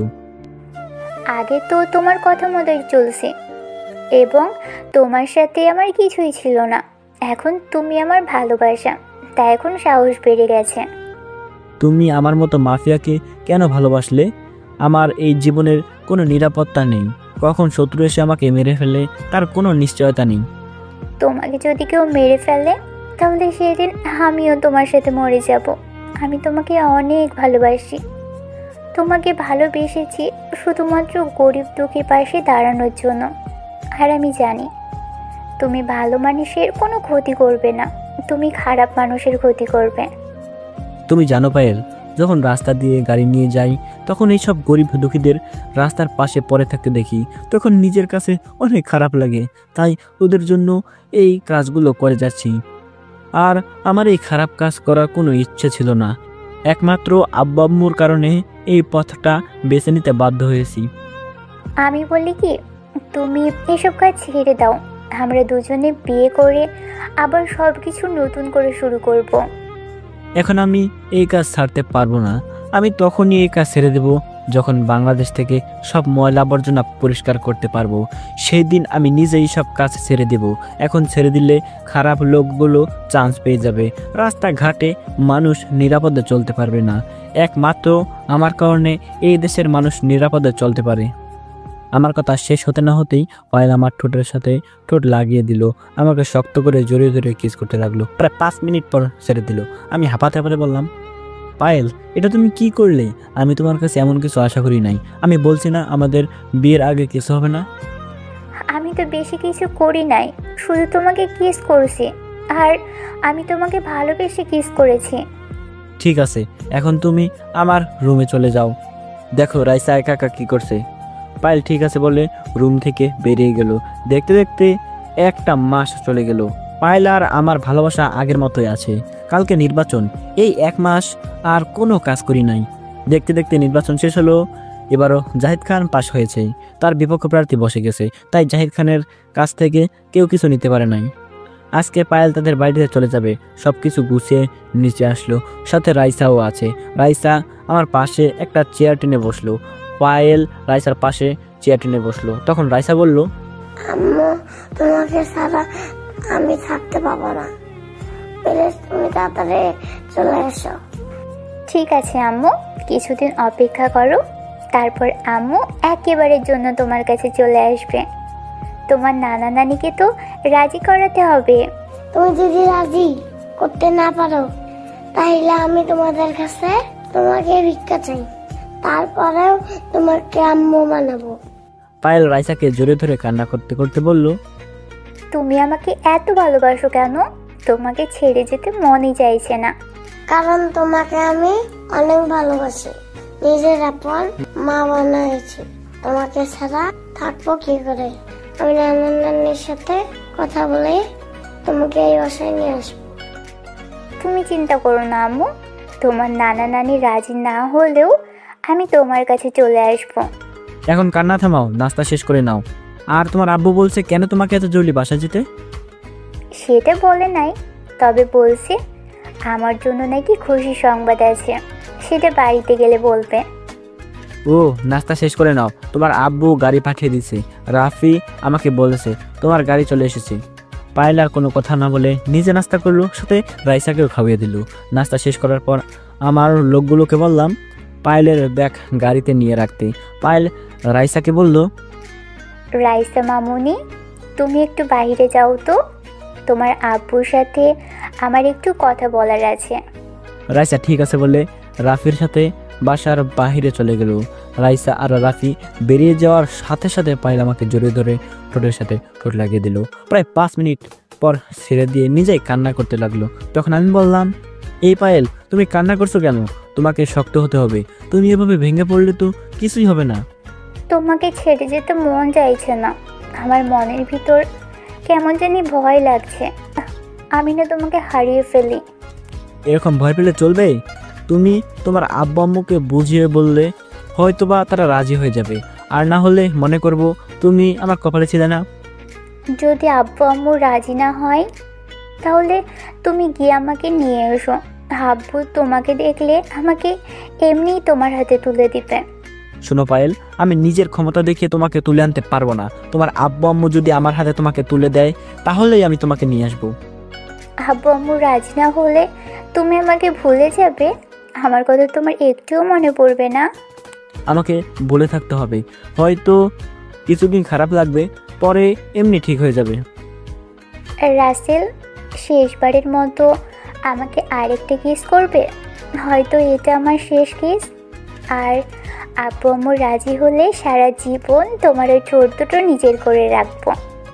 আমি আর কোনো কথা না বলে পায়েলের ঠোঁটের সাথে ঠোঁট লাগিয়ে দিলাম। কিছুক্ষণ পর দুজনে ছেড়ে দিয়ে বাইরে চলে আসলাম। পায়েল গাড়িতে ওঠার আগে রাইসাকে কিছুক্ষণ জড়িয়ে ধরে কান্না করছে। অনেক কষ্টে রাইসাকে পায়েলের কাছ থেকে সারিয়ে আনলাম। তারপর পায়েল চলে গেল। আমি রাইসাকে কোলে করে রুমে নিয়ে আসলাম। তখন রাইসা বলল, আব্বু আম্মু কি আর ফিরে আসবে না? আমি আম্মুকে ছাড়া থাকতে পারবো না। আমি অনেক আম্মুকে ভালোবাসি। কে বলেছে তোমার আম্মু আসবে না? দেখবে কিছুদিন পর তোমার আম্মু তোমার কাছে চলে আসবে, তুমি কান্না করো না। তোমার কথা জানি সত্যি হয় আব্বু। এই বলে রাইসা আমার কোলে শুয়ে পড়লো। রাইসার ঘুম আসার পর তাকে রেখে রুম থেকে বেরিয়ে আসলাম। নিচে আসার পর রাফি বলল, শোন রাসেল, আমজাদ খানের আস্তানায় আমাদের লোক পাঠিয়েছি, বলেছে যে করে হোক তার সকল খবর আমাদের দেওয়ার জন্য। ভালো করছিস। এখন বল, রনি আর রকির কি খবর? তারা এখনো কি হাসপাতালে আছে নাকি তারা বেরিয়ে গেছে? শুনেছি তাদের লোক এসে রনি আর রকিকে নিয়ে গেছে, তবে কোথায় নিয়ে গেছে সেটা বলতে পারবো না, আর ওদের খোঁজ খবর নেই। তুই কি করবি? ওরা তো আর কিছুই করতে পারবে না। আমি জানি তারা আমাকে মারার জন্য আমজাদ খানের কাছে যাবে। ওদের তো এখন একটা হাত আর একটা পা আছে, তারা এখন আলগা হাত পা লাগাবে। এবার যদি আমাদের ক্ষতি করতে আসে তাহলে ওদের আর বাঁচিয়ে রাখবো না, ওরা এখনো তাকে ভালো করে চিনে নাই। ঠিক আছে, তুই এখন রুমে যা, যদি কোনো খবর আসে তাহলে আমাকে জানাস। আমি একটু রুমে গেলাম। ঠিক আছে যা, তবে আজকে মন্ত্রী তোকে রাতে তার সাথে দেখা করতে বলেছে। আমি ঠিক আছে বলে উপরে চলে এসে নিজের রুমে চলে আসলাম। রুমে এসে বিছানায় শুয়ে পড়লাম।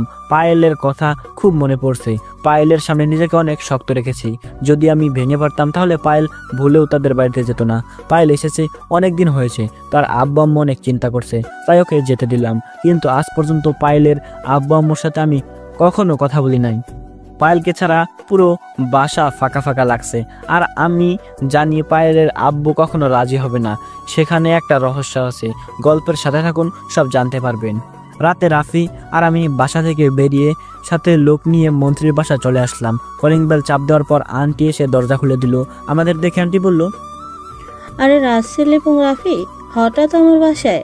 তোমরা তো আমার বাসায় আসোই না, তা আজকে আসলে যে? আসলে আন্টি, আঙ্কেল বলেছে ওনার সাথে দেখা করতে। কি জন্য দেখা করতে বলেছে তা বলতে পারবো না। তোমার আঙ্কেল বলে আসো? তোমার এই আন্টির কথা একটু মনে পড়ে না? আর পড়বেই কেমন করে? আমি তো তোমাদের আপন কেউ না। তুমি রাগ করো না আন্টি, এবার কিছুদিন পর পর তোমাকে দেখতে আসবো। এবার খুশি? অনেক খুশি। এবার ভিতরে গিয়ে বসো, আমি তোমাদের আঙ্কেলকে ডেকে দিচ্ছি।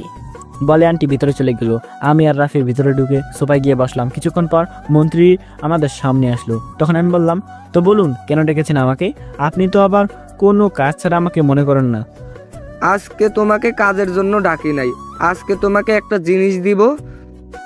সালাম, সুটকেসটা নিয়ে আয় তো। মন্ত্রী কথা মতো সালাম ভিতর থেকে একটা সুটকেস নিয়ে আসলো। তারপর মন্ত্রী আবার বলল, এখানে পুরো 2 কোটি টাকা আছে, এগুলো তুমি গরিব দুঃখী মানুষের মাঝে বিলিয়ে দেবে।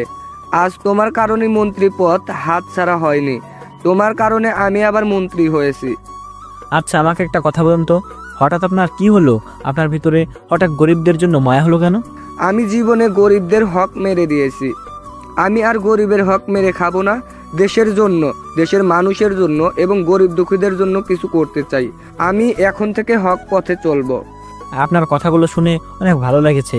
এখন থেকে আপনি আমাকে সবসময় আপনার সাথে ভাবেন, তবে কখনো খারাপ কাজে আসবো না, সবসময় ভালো কাজে আসবো।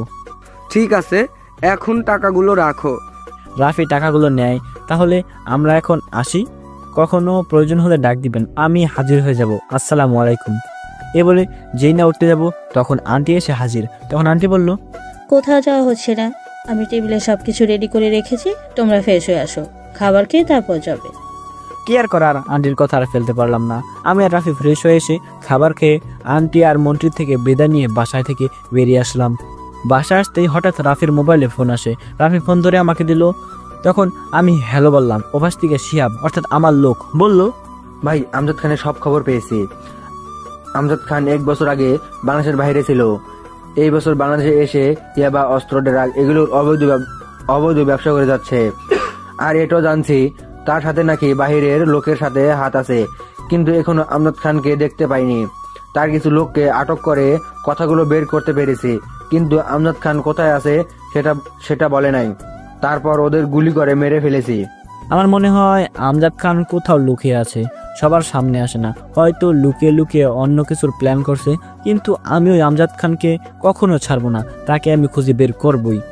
ভাই আপনি কোনো চিন্তা করবেন না, আমি আরো লোক বাড়িয়েছি, বর্ডারের চারপাশে তন্ন তন্ন করে খুঁজতে আছে। একদিন ঠিকই ওই আমজাদ খানকে ধরতে পারবো। ঠিক আছে, তোরা একটু সেভে থাকবি। আমজাদ খানের লোক যেন তোদের কিছু করতে না পারে। আর কোনো কিছু লাগলে রাফির কাছে বলবি। যদি আমজাদ খানের সন্ধান পাওয়া যায় তাহলে তোরা কিছু করবি না, যা করার আমি নিজেই করব। শিহাব ঠিক আছে বলে ফোন কেটে দিল। শিহাবের সাথে কথা বলতে বলতে বাসায় চলে আসলাম। দরজার সামনে দাঁড়িয়ে কলিং বেল চাপ দেওয়ার পর খালা এসে দরজা খুলে দিল। আমি খালাকে দেখে বললাম, খালা, রাইসা কি ঘুমিয়ে গেছে? রাতের খাবার খেয়েছো? তার আম্মুকে ছাড়া ও বলেছে কিছুই খাবে না। তার আম্মুকে নিয়ে আসলে সে খাবার খাবে। ঠিক আছে খালা, তুমি আমাকে 1 প্লেট খাবার দাও, আমি নিজ হাতে ওকে খাইয়ে দিব।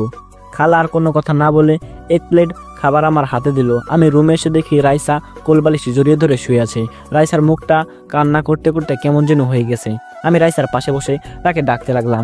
রাইসা আমার ডাক শুনে চোখ খুলে আমাকে জড়িয়ে ধরে আবার কান্না করে দিল। তখন রাইসা বলল, আব্বু তুমি এসেছো? দেখো না আমার আম্মু সেই সকালবেলা বসে গেছে, আমার কাছে 1 মিনিট ফোনটা নেই। আব্বু, আমার আম্মুকে ছাড়া আর কিছুই ভালো লাগে না, তোমার আম্মুকে ফিরিয়ে এনে দাও। আমি তোমার কাছে আর কিছুই চাই না। রাইসার কথা শুনে কি বলবো, কোনো ভাষা খুঁজে পাচ্ছি না। মেয়েটা পায়েলকে অনেক ভালোবেসে ফেলেছে। এখন যদি পায়েলকে রাইসার কাছে না এনে দেই তাহলে রাইসা অসুস্থ হয়ে পড়বে। আমাকে যে করেই হোক পায়েলকে এই বাড়িতে নিয়ে আসতে হবে।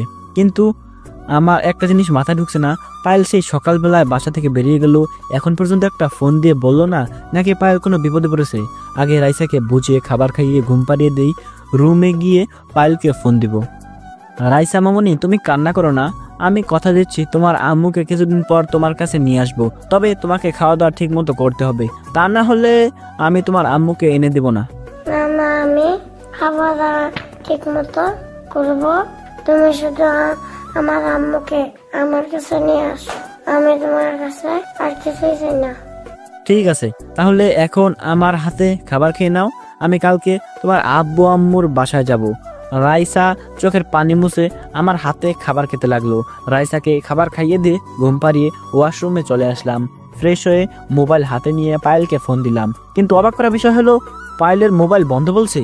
আমি অনেকবার পায়েলের মোবাইলে ফোন দিচ্ছি, কিন্তু বারবার মোবাইল বন্ধ বলছে। তাই আর পায়েলকে ফোন দিলাম না। আর কিছু চিন্তা না করে রাইসাকে জড়িয়ে ধরে শুয়ে পড়লাম।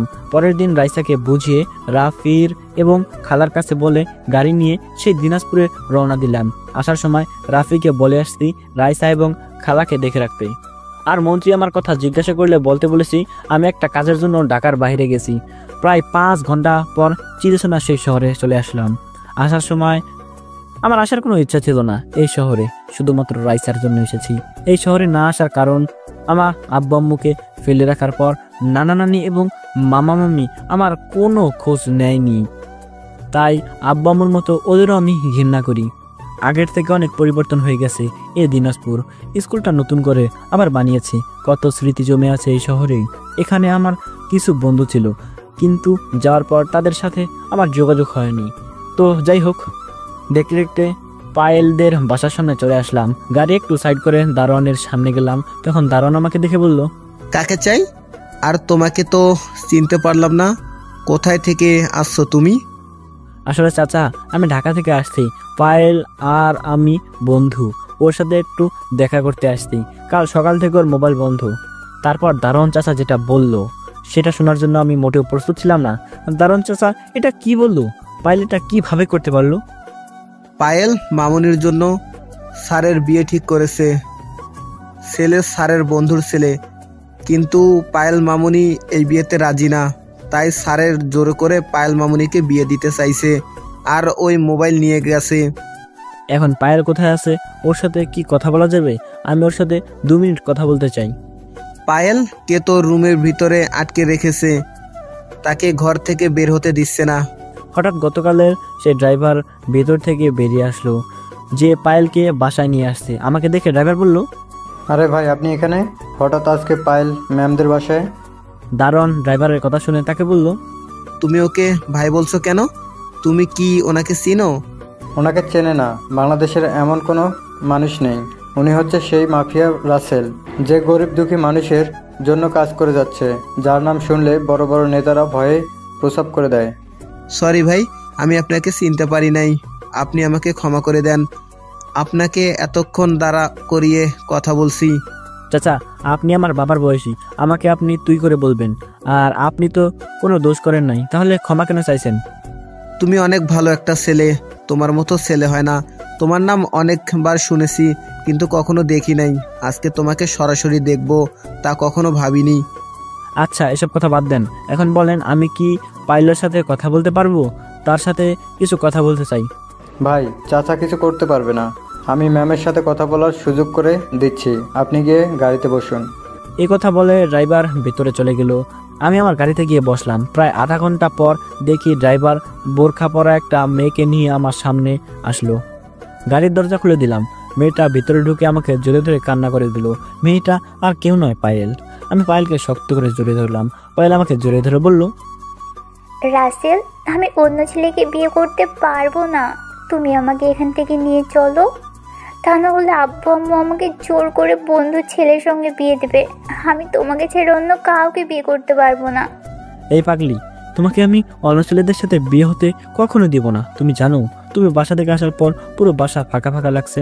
রাইসা সারাক্ষণ তোমার জন্য কান্না করে। আমি রাইসাকে কথা দিয়েছি, তোমাকে নিয়ে আমি ঢাকায় ফিরবো। তাহলে আমাকে এখান থেকে নিয়ে চলো, আব্বু আমাকে জোর করে বিয়ে দিবে। আমি তোমাকে এবং রাইসাকে ছাড়া থাকতে পারবো না। তুমি কোনো চিন্তা করো না, আমি তোমার আব্বা আম্মুর সাথে কথা বলবো, দেখি ওনারা কি বলে। যদি রাজি হয় তাহলে তো ভালোই, আর রাজি না হলে তোমাকে আমি উঠিয়ে নিয়ে যাব। তাহলে এখন আব্বুর সাথে কথা বলো। আব্বু বলছে খুব শীঘ্রই বিয়ের দিন তারিখ ঠিক করবে। ঠিক আছে, এখন কি তোমার আব্বু বাসায় আছে? আব্বু এখন বাসায় আছে। তুমি আমাকে নিয়ে আব্বুর সামনে যাবে।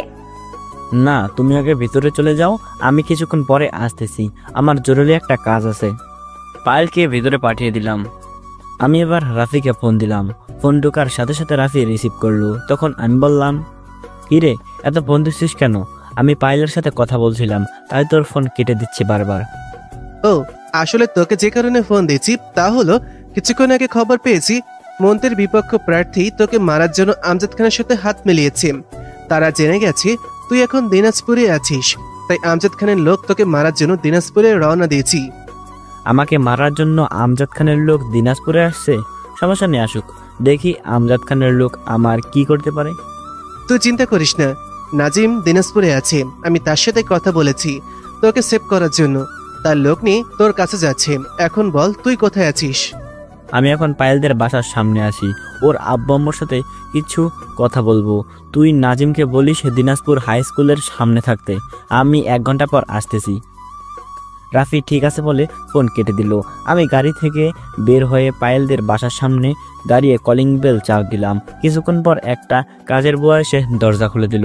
আমাকে দেখে কাজের বুয়া বলল, আপনি কি? আমি পায়েলের বন্ধু, ঢাকা থেকে এসেছি। পায়েলের আব্বু আম্মুর সাথে আমার কিছু কথা আছে। ঠিক আছে, আপনি ভিতরে আসুন, আমি স্যার আর ম্যাডামকে ডেকে দিচ্ছি।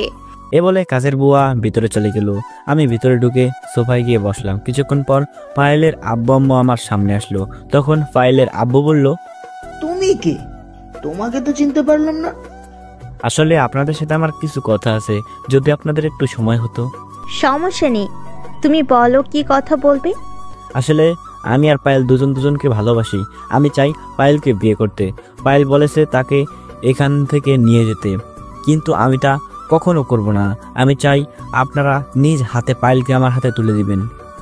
তুমি কি জানো আমি পায়েলের বিয়ে ঠিক করে ফেলেছি? ছেলের বাবা আমার বন্ধু, তাদের নিজস্ব ব্যবসা আছে। পায়েলকে আপনারা জোর করে বিয়ে দিতে পারবেন, কিন্তু কখনো আপনার মেয়ে আমাকে ছাড়া সুখী হবে না। তোমার কি যোগ্যতা আছে যে আমার মেয়েকে বিয়ে করবে? টাকা পয়সা, বাড়ি গাড়ি, ব্যাংক ব্যালেন্স এসব কিছু আছে তোমার? আমার যা কিছু আছে সেটার 5 ভাগের 1 ভাগ আপনার নেই, আর আপনি এখনো আমার আসল পরিচয় পান নাই। আমি কে তা বলো, তুমি কে? আর তোমাকে দেখে তো মনে হয় না তুমি আমার থেকে বড় লোক। আমি বড়লোক ভাব নিয়ে চলি না, আমি সাধারণ মানুষের মতো চলাফেরা করি। আর বাংলাদেশের রাসেল নামে কোনো মাফিয়ার নাম শুনেছেন? শুনেছি, তবে সে খারাপ মানুষের ক্ষতি করে, তাদের মেরে রাস্তায় ফেলে রাখে। সরকার তার কিছুই করতে পারে না। ঠিকই শুনেছেন। আর সেই মাফিয়া রাসেল আমি। আপনার মেয়ে এতদিন আমার ওইখানে ছিল, আর আপনি আমাকে আগে থেকে চিনেন, হয়তো অনেক বছর পর দেখছেন, তাই চিনতে পারেন নাই। তোমাকে আমি চিনি মানে? আর তুমি একজন মাফিয়া হয়ে আমার বাসায় এভাবে আসলে কেন? তোমার সাথের লোকজন সব কোথায়? আমি সাথে করে কাউকে নিয়ে আসি নাই। আমি যে শহরে যাই সেই শহরে আমার লোক আছে। আর আপনি একটু মনে করে দেখেন তো, কয়েক বছর আগে একদিন রাস্তায় একটা ছেলে আপনার ড্রাইভারকে থাপ্পড় মারতে গিয়ে আপনার গায়ে থাপ্পড়টা পড়লো। থাপ্পড়টা কেন মারতে গেছি সেটা হয়তো আপনি ভালো করে জানেন। আমার মনে পড়েছে। বৃষ্টি হবার কারণে পরের দিন রাস্তায় পানি জমেছিল। আমার ড্রাইভার জোরে গাড়ি চালিয়ে যাওয়ার সময় তোমার গায়ে পানি পড়ে। তুমি একটা ইটের টুকরো নিয়ে আমার গাড়িতে মারো। তখন আমার গাড়ির ড্রাইভার গাড়ি দাঁড় করিয়ে তোমাকে গিয়ে একটা থাপ্পড় মারে। এর ভেতরে আমি তোমার সামনে চলে আসলাম। তখন তুমি ড্রাইভারকে থাপ্পড় মারতে গিয়ে আমার গালে মেরে দাও। ঠিকই ধরেছেন, কিন্তু ওখানে আপনাদের দোষ ছিল, আমার কোনো দোষ ছিল না। আপনার ড্রাইভারের উচিত ছিল গাড়ি আস্তে আস্তে চালিয়ে যাওয়া। এখন তারপরেও ওই ঘটনার জন্য আপনার কাছে আমি ক্ষমা চাচ্ছি, আপনি আমাকে মাফ করে দিবেন। তোমার তো কোনো দোষ নেই, তাহলে ক্ষমা চাচ্ছ কেন? আর আমি রাজি আছি পায়েলের সাথে তোমার বিয়ে দেওয়ার জন্য। তোমার মতো ছেলের সাথে আমার মেয়ে বিয়ে দিব না, এটা কি করে হয়? এবার তুমি তোমার আব্বু আম্মুকে আমার বাসায় পাঠিয়ে দাও। একটা কথা বলি, রাগ করবেন না। আমার আব্বু আম্মু কেউ নেই, তারা আমার কাছে মৃত। আজ তাদের জন্য আমি একজন মাফিয়া নামে পরিচিত। কেন? তোমার আব্বু আম্মু কি করেছে যে কারণে তোমার কাছে তারা মৃত? হঠাৎ আমার মোবাইলটা বেজে ওঠে, তখন আমি একটু সাইডে গিয়ে ফোনটা রিসিভ করি। তখন ওই পাশ থেকে বলল, ভাই আমি নাজিম, রাফি আমাকে আপনার নাম্বার দিয়েছে। আমি লোক নিয়ে হাই স্কুলের সামনে আছি, আপনি কোথায় আছেন? আমি এক জায়গায় আছি, আধা ঘন্টা পর আসতেছি, তোমরা ওইখানে অপেক্ষা করো। আপনাদের পরে সবকিছু খুলে বলবো। আমি চাই পায়েলকে আজকে সন্ধ্যায় কাজী ডেকে বিয়ে করব, তারপর তাকে নিয়ে ঢাকায় চলে যাব। আমার একটা কাজ বাকি আছে, ওটা শেষ করে বড় করে একটা অনুষ্ঠান করব, যদি আপনাদের মত থাকে। তুমি যেভাবে বলবে সেভাবেই হবে। আমি সবকিছু রেডি করতে আসি, আর আমার বন্ধুকে মানা করে দিচ্ছি। অনেক ধন্যবাদ আপনাকে। তাহলে আমি এখন আসি, সন্ধ্যায় আপনার বাসায় আসবো, আপনি সব কিছু রেডি করে রাখবেন। তুমি এখনো আমাদের আপনি করে বলছো কেন? এখন থেকে আমাদের আব্বু আম্মু বলে ডাকবে। আর তুমি তো কিছুই খেলে না। এখন কিছু খাবো না, সন্ধ্যায় বিয়ে করার পর খাবো। আমার সাথে আরও কিছু লোক আসবে। এ বলে তাদের থেকে বিদায় নিয়ে বাসা থেকে বেরিয়ে আসলাম। আমি এতক্ষণ পায়েলের আব্বু আম্মুর সাথে কথা বলছি, আর পায়েল এক কোনায় দাঁড়িয়ে সব শুনেছে। পায়েল তার আব্বু আম্মুর কথা শুনে খুশিতে রুমে চলে গেল। আমি তাদের বাসা থেকে বেরিয়ে গাড়ি নিয়ে সোজা স্কুলের সামনে চলে আসলাম। স্কুলের সামনে এসে দেখি নাজিম 5 গাড়ির লোক নিয়ে অপেক্ষা করছে। আমি তাদের সামনে গাড়ি দাঁড় করালাম।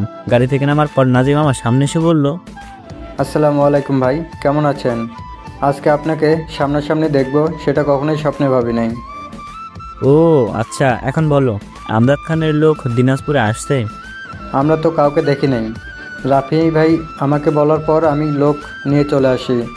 হঠাৎ আমার মোবাইলটা বেজে উঠলো, তাকিয়ে দেখি পায়েল ফোন দিছে। আমি রিসিভ করার পর পায়েল ওপাশ থেকে যেটা বলল সেটা শোনার জন্য আমি মোটেও প্রস্তুত ছিলাম না। পায়েলের কথা শুনে আমার মাথা গরম হয়ে গেল। পায়েল আমাকে ফোন করে বলল, রাসেল, তুমি আমাদের বাসা থেকে বেরিয়ে যাওয়ার পর আপু মোবাইল একটা কল আসে। আমজাদ খান নামে এক লোক ফোন দিয়েছে। উনি বলছে তোমাকে যদি তাদের হাতে তুলে না দিই তাহলে আব্বুকে মেরে ফেলবে। আব্বু আম্মু এখন টেনশন করতে আছে। আমি পায়েলের কথা শুনে আমার মাথায় রক্ত উঠে গেছে। তখন আমি পায়েলকে বললাম, তোমার আব্বু আম্মুকে কোনো টেনশন করতে বলবে না। ওই আমজাদ খান আমার কিছুই করতে পারবে না, তোমার আব্বুরও কিছু করতে পারবে না। আমি এখনই আসছি তোমাদের বাসায়। প্লিজ তুমি এসো না। আমজাদ খানের লোক আমাদের বাসার চারপাশে ঘোরাঘুরি করছে, তোমাকে দেখলে হয়তো মেরেই ফেলবে। আমাকে নিয়ে চিন্তা করতে হবে না, ওরা আমাকে এখনও চিনে নাই, আমার কিছুই করতে পারবে না বলে ফোনটা কেটে নাজিম এবং তার লোক নিয়ে পায়েলদের বাসার সামনে যেতে লাগলাম। কিছুক্ষণ পর পায়েলদের বাসার সামনে চলে আসলাম। নাজিমকে আগে গাড়ি থেকে নামতে বললাম, তাকে বলছি চারপাশে তাকিয়ে দেখতে কাউকে দেখা যায় নাকি।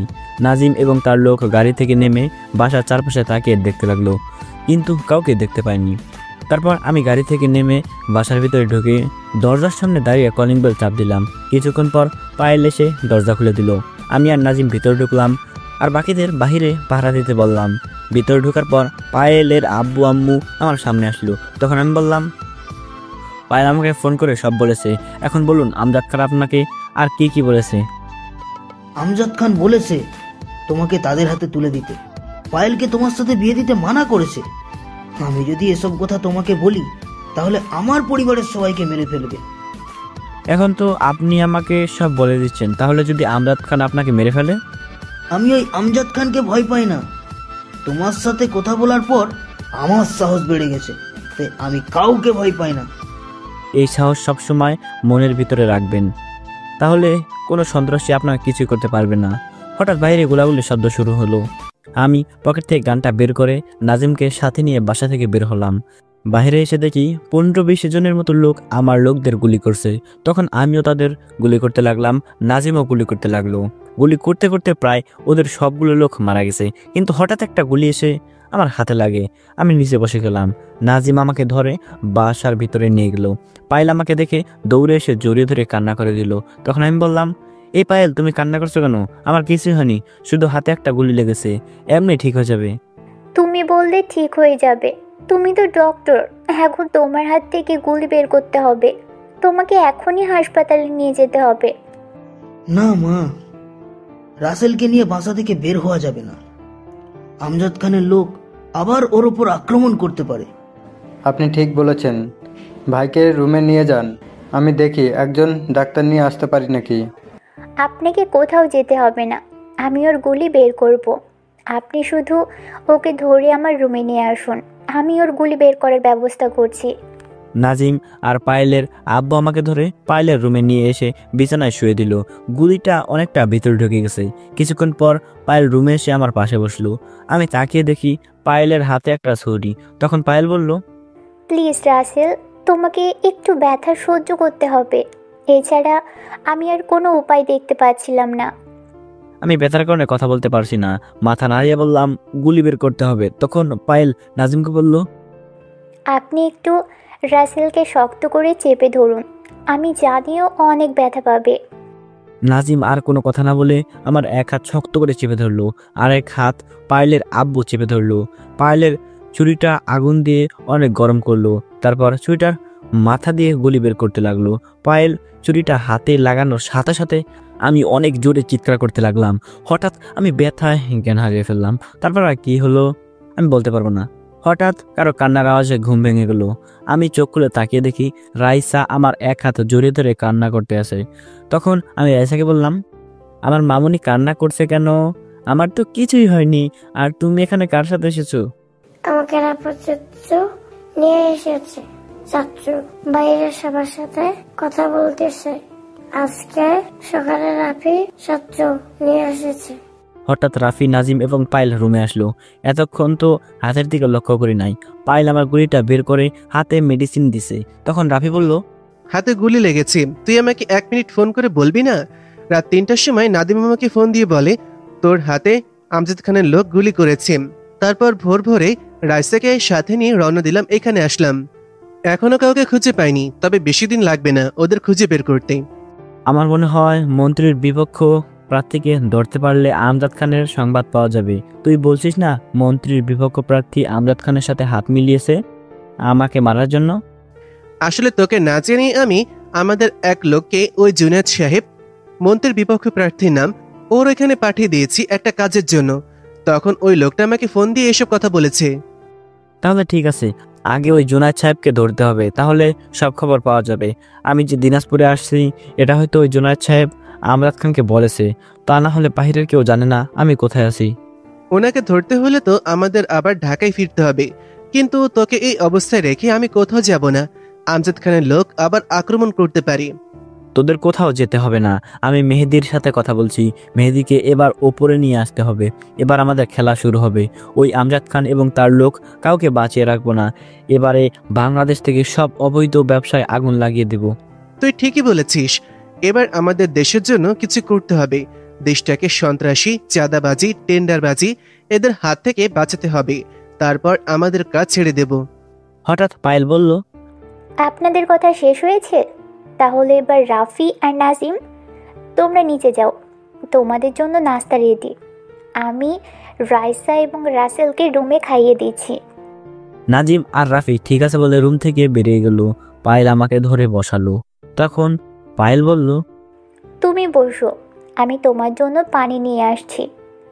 আর রাইসা, মামুনি, তুমি আমার সাথে আসো, ফ্রেশ হয়ে বাবার সাথে খাবার খাবে। রাইসা আর পায়েল ওয়াশরুমে ঢুকে ফ্রেশ হয়ে আসলো আর সাথে পানি নিয়ে এসে আমার মুখটা ধুয়ে দিল। পায়েল রুম থেকে বেরিয়ে আমাদের জন্য নাস্তা নিয়ে আসলো। পায়েল নিজ হাতে আমাকে এবং রাইসাকে খাইয়ে দিচ্ছে। নাস্তা খাওয়া শেষ হওয়ার পর পায়েল আমাকে ঔষধ খাইয়ে দিল। তখন আমি পায়েলকে বললাম, পায়েল, তোমার অনেক কষ্ট হচ্ছে তাই না? এটা তুমি কি বলছো? আমি আমার স্বামীর সেবা করছি, এখানে কষ্ট পাওয়ার কি আছে? এখনো তো আমাদের বিয়ে হয়নি। হয়নি তো কি হয়েছে? তুমি আগে সুস্থ হয়ে ওঠো, তারপর আমাদের বিয়ে হবে। যদি আমি আমজাদ খানকে মারতে গিয়ে মরে যাই তখন তুমি কি করবে? তখন আমিও তোমার কাছে চলে যাব। তুমি যদি আমার কাছে চলে না আসো তাহলে আমার মেয়েকে কে দেখে রাখবে? তখন তো তুমি ছাড়া ওর আপন কেউ থাকবে না। আমার কথা শুনে রাইসা বলে উঠলো, যদি তোমার কিছু হয় তাহলে আমি আর আম্মু তোমার কাছে চলে যাব। আমি আর কোনো কথা না বলে রাইসা এবং পায়েলকে জড়িয়ে ধরলাম। পায়েল আর রাইসা আমাকে শক্ত করে জড়িয়ে ধরলো। হঠাৎ আমার মোবাইলে একটা কল আসলো। কলটা রিসিভ করার পর ওই পাশ থেকে যে কথা বললো তার কথা শুনে আমার মাথা গরম হয়ে গেল।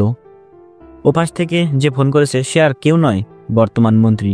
মন্ত্রী বলল, রাসেল মাফিয়া, তোর সাহস কি করে হলো আমার অবৈধ ব্যবসায় আগুন লাগানোর? তুই আমাকে এখনো চিনতে পারিস নাই, তোকে আমি মেরেই ফেলবো। তুই কি মনে করেছিস আমি তোর কথা বিশ্বাস করব? আর তোকে আমি হারে হারে চিনি, তাই তো তোর পিছনে লোক লাগিয়ে রেখেছি। তুই আমাকে ভুলিয়ে ভালিয়ে ভালো সেজেছিস সেটা আমি বুঝতে পেরেছি। তুই হয়তো আরেকটা কথা জানিস না, ওই আমজাদ খান আমার সাথে হাত মিলাইছে। তোর কারণে আমার কোনো কাজ করতে পারছি না। এই তো জুনায়েদও আমাদের সাথে হাত মিলিয়েছে। এবার তোকে শেষ করে দেশটা আমাদের মতো চালাবো। আমি বেঁচে থাকতে তোরা সেটা কখনোই করতে পারবি না। এতদিন তোকে কিছুই করি নাই একমাত্র তোর স্ত্রীর কারণে, কিন্তু এবার তোকেও ওই আমজাদ খানের সাথে গুলি করে মারবো। সেটা তুই চেষ্টা করে দেখতে পারিস। এবার তো তুই বেঁচে গেলি, কিন্তু পরের বার তোকে কেউ বাঁচাতে পারবে না। তুই মরার জন্য প্রস্তুত থাকিস। সেটা সময় হলে দেখতে পাবি কে কাকে মারে। এবার আর তোর উপর দয়া করব না। তোদের মতো মানুষদের না মেরে এই মাফিয়া কখনো শান্ত হবে না। বলে ফোনটা কেটে দিলাম। তখন ফাইল আমাকে বলল, কার ফোন ছিল? আর তুমি ওর সাথে এভাবে কথা বলছিলে কেন? আমার অনেক ভয় হচ্ছে, যদি ওরা তোমাকে মেরে ফেলে। ওদের না মেরে আমি মাফিয়া কখনো মরবো না, আর মরলেও আফসোস থাকবে না, কারণ দেশের মানুষের জন্য নিজের জীবন দিতে প্রস্তুত আছি। তুমি একা ওদের সঙ্গে পেরে উঠবে? মন্ত্রীর হাত তো অনেক বড়, ওনার হাত দেশের বাহিরের মানুষের সাথে আছে। আমার হাতও অনেক বড়, সেটা তুমি সময় হলে দেখতে পাবে। আমাকে দেখতে সাধারণ মানুষের মতো লাগে, কিন্তু আমি যে কত বড় হারামি এটা ওই মন্ত্রী এবং আমজাদ খান জানে না। তোমার কিছু হয়ে গেলে আমি আর রাইসা কাকে নিয়ে বাঁচবো? আমি তোমাকে হারাতে চাই না রাসেল। পায়েল, তুমি ভেঙে পড়ো না, তাহলে আমি কাজটা করতে পারবো না। শুধু আমার জন্য আল্লাহর কাছে দোয়া করো, আমি যেন এই সব জালিমদের ধ্বংস করতে পারি। তাহলে দেশের মানুষ সুন্দরভাবে জীবনযাপন করতে পারবে।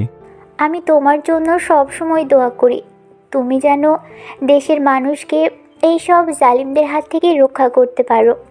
এ বলে পায়েল আমাকে জড়িয়ে ধরলো। আমি আপনাদের একটা কথা বলতে ভুলে গেছি। আসলে আমি জানতাম মন্ত্রী এত সহজে ভালো হবার কথা নয়। হঠাৎ ভালো হবার নিশ্চয়ই কোনো কারণ আছে, তাই ওনার পিছনে লোক লাগিয়ে রেখেছি। পরে আমি সব জানতে পারলাম মানুষের সাথে ওপরে ভালোভাবে কথা বলবে আর ভিতরে অবৈধ ব্যবসা করে যাচ্ছে। তাই আমার লোকগুলোকে বলছি সুযোগ পেলে মন্ত্রীর গোডাউনে আগুন লাগিয়ে দিতে। ওরা তাই করলো, কিন্তু মন্ত্রীর আরও অনেকগুলো অবৈধ ব্যবসা আছে, সেগুলো কোথায় সেটাও আমি জানি। রাতে পায়েল নিজ হাতে খাবার খাইয়ে দিয়ে ঔষধ খাইয়ে দিয়ে অন্য একটা রুমে রাইসাকে নিয়ে চলে গেল। আমি পকেট থেকে মোবাইল বের করে মেহেদিকে ফোন দিলাম। মেহেদি কল রিসিভ করে বলল, কিরে, কেমন আছিস? তোর হাতের ব্যথা কমেছে? আমি ভালো আছি, ব্যথা আগের থেকে কিছুটা কমছে। এখন বল তুই কেমন আছিস? সবগুলো ট্রেনিং দেওয়া শেষ হয়েছে? আমিও ভালো আছি, আর সবগুলোকে ভালোভাবে ট্রেনিং দিয়েছি। এখন তুই বললে উপরে উঠে আসবো, আমাদের কাজ শুরু করে দিব। কালকে তুই সবাইকে নিয়ে উপরে উঠে আসবি আর মন্ত্রীর এবং জোনায়েদের যত অবৈধ ব্যবসা আছে সবগুলো ধ্বংস করে দিবি। তাদের লোক একটাকেও বাঁচিয়ে রাখবি না, সবগুলোকে মেরে মাটির নিচে পুঁতে রাখবি। ঠিক আছে, তুই যেভাবে বলবি সেইভাবে কাজ হয়ে যাবে। আর আমার অ্যাকাউন্টে কিছু টাকা পাঠিয়ে দিস। সমস্যা নেই, আমি রাফিকে বলে দেব, সে তোর অ্যাকাউন্টে টাকা পাঠিয়ে দিবে। আর কখন কি হয় আমাকে জানাবি। মেহেদি ঠিক আছে বলে ফোন কেটে দিল। এবার আপনাদের একটা গোপন কথা খুলে বলি।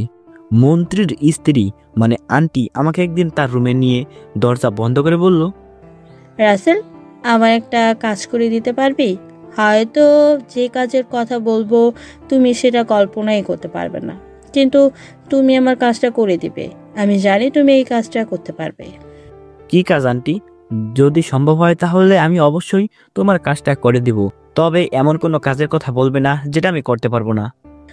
আমার কাজটা হচ্ছে আমার স্বামী মানে তোমার আঙ্কেলকে মেরে ফেলতে হবে। আন্টি, এটা আপনি কি বলছেন? আঙ্কেলকে কেন মারবো? আর ওনাকে মারলে তো আপনি বিধবা হয়ে যাবেন। বিধবা হলে আমার কোনো সমস্যা নেই, ওই খুনিকে তোমার মারতে হবে। তুমি জানো ওই মন্ত্রী আমার বাবা মাকে মেরে আমাকে জোর করে বিয়ে করেছে। আমি অনেক চেষ্টা করেছি ওকে মারার জন্য, কিন্তু মারতে পারি নাই। তুমি ওকে মেরে ফেলো। ওর মতো খুনির সাথে আমি সংসার করতে চাই না। ও শুধু আমার বাবা মাকে মারে নেয়, ও আমার ভালোবাসার মানুষটাকেও মেরে ফেলেছে। আন্টি কথাগুলো বলতে ওনার চোখ দিয়ে পানি পড়ে পুরো শাড়ি ভিজে গেছে। আন্টির কথা শুনে যেন আমার পায়ের নিচ থেকে মাটি সরে গেল। তখন আমি আন্টিকে বললাম, আচ্ছা আন্টি, মন্ত্রী কেন আপনার বাবা মাকে মেরেছে এবং আপনার ভালোবাসার মানুষকে মেরেছে? আমার কথা শুনে আন্টি বলতে লাগলো, এই মন্ত্রী আমার বাবার সম্পত্তির জন্য আব্বু আম্মুকে মেরে ফেলেছে। তখন এই মন্ত্রীর কিছুই ছিল না। এই মন্ত্রী আব্বুর অফিসে একজন ম্যানেজার ছিল। আব্বু তাকে অনেক বিশ্বাস করত, কিন্তু মন্ত্রী আব্বুর সাথে বেইমানি করে। বাড়ি গাড়ি অফিস ব্যাংক ব্যালেন্স সব কিছু সই করে নিয়ে যায়। আব্বু পুলিশের কাছে মামলা করতে যাওয়ার সময়। আমি তো কথা শুনে পুরো অবাক। এবার বলুন, আপনার ভালোবাসার মানুষটির সাথে কতদিনের রিলেশন ছিল? আর আপনার আব্বু আম্মুকে মারার আগে আপনি কি করতেন? তখন আমি পড়ালেখা করতাম, মাস্টার্স কমপ্লিট করছি। মাস্টার কমপ্লিট করার পর আব্বু আম্মুকে মেরে ফেলে এবং আমাকে জোর করে বিয়ে করে। আর আমার আর রাতুলের রিলেশন কলেজ লাইফ থেকে। মন্ত্রী আমাকে বিয়ে করার পর কেমন করে যেন রাতুলের কথা জানতে পারে। ভালোবাসার মানুষের নাম। পরে আমাকে রাতুলকে মেরে ফেলার হুমকি দেয় যদি আমি বাহিরে কারো কাছে কিছু বলি। কিন্তু কয়টা মাস যাওয়ার পর রাতুলের কোনো খোঁজ খবর পাইনি। সে কি বেঁচে আছে নাকি ওকে মেরে ফেলেছে সেটাও বলতে পারবো না। আমার মনে হয় মন্ত্রী তাকে মেরে ফেলেছে। ঠিক আছে আন্টি, আমি আপনাকে কথা দিচ্ছি এই মন্ত্রীকে আমি কখনো বাঁচিয়ে রাখবো না। এখন ওনাকে মারা সহজ হবে না, আমার কিছু প্রমাণ জোগাড় করতে হবে, তা না হলে ওনাকে মারা যাবে না। ঠিক আছে, আমি তোমাকে হেল্প করব। যদি কখনো দরকার হয় তাহলে আমার সাথে যোগাযোগ করো। আমি যতটুকু পারি হেল্প করার চেষ্টা করব। এই ছিল আন্টির সাথে আমার কথা। এরপর ওই মন্ত্রীকে আমি দু চোখে দেখতে পারতাম না। আর মন্ত্রী যে সময় আমাকে ডাকতো তখনই চলে যেতাম, কারণ আমার প্রমাণ বের করতে হবে। আর এ পর্যন্ত মন্ত্রীর থেকে প্রায় 20 কোটি টাকার মতো নিছি। এই সবগুলো টাকা গরিবদের হক ছিল, তাই ওই টাকা দিয়ে গরিবদের জন্য এত কিছু করে যাচ্ছি। আমি প্রায় অনেক প্রমাণ জোগাড় করেছি। এসব প্রমাণ জোগাড় করতে আন্টিও আমাকে সাহায্য করছে। তো কি প্রমাণ জোগাড় করছি সেটা সময় হলে জানতে পারবেন। দেখতে দেখতে 10টা দিন চলে গেল। এখন মোটামুটি সুস্থ আছি, হাতটা নাড়াচাড়া করতে পারছি, কিন্তু ঘাটা এখনো শুকায় নাই। আজকে পায়েল, আমি আর রাইসা মার্কেট করতে এসেছি। এখানে আসার সময় কোনো জামা কাপড় নিয়ে আসি নাই। রাফি 2 সেট জামা কিনে এনে দিছে, কিন্তু সেটা আমার পছন্দ হয়নি। কোনো রকম 10টা দিন পরেছি।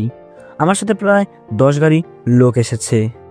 তারা সবাই মার্কেটের সামনে পাহারা দিচ্ছে। পায়েলের জন্য কিছু জামা কাপড় নিলাম, রাইসার জন্য কিছু নিলাম।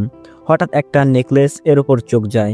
আমার নেকলেসটা অনেক পছন্দ হয়েছে, তাই পায়েল এবং রাইসার চোখ ফাঁকি দিয়ে নেকলেসটা কিনে নিলাম। এটা পায়েলকে ভালো মানাবে। কেনাকাটা সব শেষ। তখন মনে পড়লো শ্বশুর শাশুড়ির জন্য তো কিছুই নিলাম না। তারপর শ্বশুর শাশুড়ির জন্য কিছু মার্কেট করলাম, সব কিছু কেনাকাটা শেষ করলাম। তারপর পায়েলকে বললাম, পায়েল, তোমার কি আর কিছু লাগবে? যদি লাগে বলো। আর রাইসা মামুনি, তোমার আর কিছু লাগবে? আব্বু, আমার ওই বড় পুতুলটা লাগবে। পুতুলটা দেখতে অনেক সুন্দর। ঠিক আছে মামুনি, আমি এখনই কিনে দিচ্ছি তোমাকে। রাসেল, আমাকে ওই নূপুর জোড়া কিনে দাও। আমি ঠিক আছে বলে রাইস আর পুতুল এবং পায়েলের নূপুর কিনে দিলাম। এর ফাঁকে রাফির জন্য কিছু কেনাকাটা করলাম। সব কিছু শেষ করে মার্কেট থেকে বেরিয়ে আসতে হঠাৎ আমার সামনে একজন মহিলা আসলো এবং ওনার সাথে আরো দুজন মানুষ ছিল। তাদের দেখে মাথায় রক্ত উঠে গেল। তারা এখানে কেন আর আমার সামনে আসলো কেন? আমি তো এখন তাদের কাউকে চিনি না। আপনারা হয়তো ভাবছেন তারা কারা যে তাদের দেখে মাথায় রক্ত উঠে গেল। তারা আর কেউ নয়, একজন হচ্ছে আমার গর্ভধারিণী মা এবং বাকি দুজন হচ্ছে আমার মামা মামি। আম্মু আমাকে দেখে বলল, রাসেল, তুই এতদিন কোথায় ছিলি? আমি দেশে এসে তোকে অনেক জায়গায় খুঁজেছি, কিন্তু কোথাও খুঁজে পাইনি। তুই আমাকে ক্ষমা করে দে। তোর বাবার সাথে ঝগড়া করে তোকে ফেলে বাইরে চলে গেছি, তাও আবার তোদের না জানিয়ে। আপনি কে? আপনাকে তো আমি চিনি না। আমার আব্বু আম্মু তো অনেক আগে আমার কাছ থেকে মারা গেছে। রাসেল, তুমি এটা কি বলছো? তোমার আম্মু না হয় তোমাকে ফেলে চলে গেছে, তাই বলে তুমি তাদের মৃত্যু বলবে? তোমার আম্মু তার ভুল বুঝতে পেরেছে, তুমি তাকে ক্ষমা করে দাও। আসলে তোর আম্মুর কথা শুনে আমরা তোদের আর খোঁজ খবর নেয়নি, কিন্তু আমাদের দরকার ছিল তোর খোঁজ খবর নেওয়ার। তুই আমাদের মাফ করে দে। তুই আগের মতো আমাদের কাছে ফিরে আয়। ক্ষমা? সেটা আমি কখনো করব না। তারা নিজেদের স্বার্থে আমাকে ফেলে রেখে যে যার মতো চলে গেছে, একটা বারো আমার কথা চিন্তা করে নাই। আমি তাদের কাছে এতই বোঝা হয়ে গেছি। আমি কি করব? তোর আব্বুর কারণে আমি বাইরে চলে গেছি।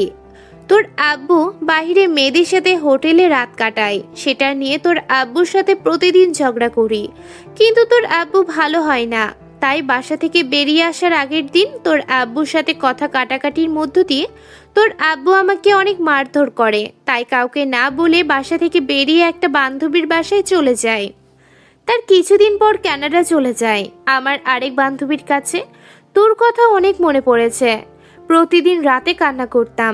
কয়েক বছর যাওয়ার পর আর থাকতে না পেরে বাংলাদেশে চলে আসি। এসে তোকে অনেক জায়গায় খুঁজেছি, কিন্তু কোথাও পাইনি। আজকে তোর মামাতো বোন বিয়ের জন্য বিয়ের মার্কেট করতে আসি। হঠাৎ দেখি তুই মার্কেট থেকে বেরিয়ে আসছিস। আম্মু এতক্ষণ কথাগুলো বলতে চোখের পানি দিয়ে পুরো শাড়ি ভিজে ফেলছে। তখন আমি বললাম, এত যদি আমার কথা মনে পড়তো তাহলে অবশ্যই ফিরে আসতে, কিন্তু তুমি আসলে না। এখন তুমি অনেক দেরি করে ফেলছো। আমার দুনিয়ায় আপন বলতে কেউ নেই। বাংলাদেশের মানুষ এখন আমার আপনজন। তাদের সাথে বাকিটা জীবন কাটিয়ে দিতে চাই। তারা সবাই আমাকে অনেক ভালোবাসে। তারা এখন আমাকে এক নামে চিনে, মাফিয়া কিং রাসেল। আজ আমি মাফিয়া হয়েছি তোমাদের কারণে। আমার জীবনটা তোমরা ধ্বংস করে দিছো। তোমরা যদি এমনটা না করতে তাহলে আমার জীবনটা সুন্দরভাবে চলতো। আমি তো বলছি আমার ভুল হয়ে গেছে, এবারের মতো ক্ষমা করে দে। আমি কথা দিচ্ছি আর কখনো তোকে ছেড়ে কোথাও যাব না। আপনার সাথে কথা বলতে আমার ঘৃণা লাগছে। আপনি আমার সামনে থেকে গেলে আমি অনেক খুশি হব। তার মানে তুই সেই মাফিয়া কিং রাসেল? তোর নাম অনেক শুনেছি, কিন্তু কখনো দেখি নাই। আজকে তোকে দেখলাম। তুই যে কাজ করছিস সেটা দেখে অনেক খুশি হয়েছি। একবার কি তোর মাকে ক্ষমা করে দেওয়া যায় না? তাদের তো ক্ষমা আমি কখনোই করব না, তার সাথে তোমাদেরও করব না। আব্বু আম্মু আমাকে ছেড়ে যাওয়ার পর আপনারা আমার একটা বারের জন্য খোঁজখবর নিয়েছেন? আপনারাও তাদের মতো আমার খোঁজখবর নেন নাই। আসলে তোর আম্মুর কথা শুনে আমরা তোদের আর খোঁজ খবর নেয়নি, কিন্তু আমাদের দরকার ছিল তোর খোঁজ খবর নেওয়ার। তুই আমাদের মাফ করে দে। তুই আগের মতো আমাদের কাছে ফিরে আয়।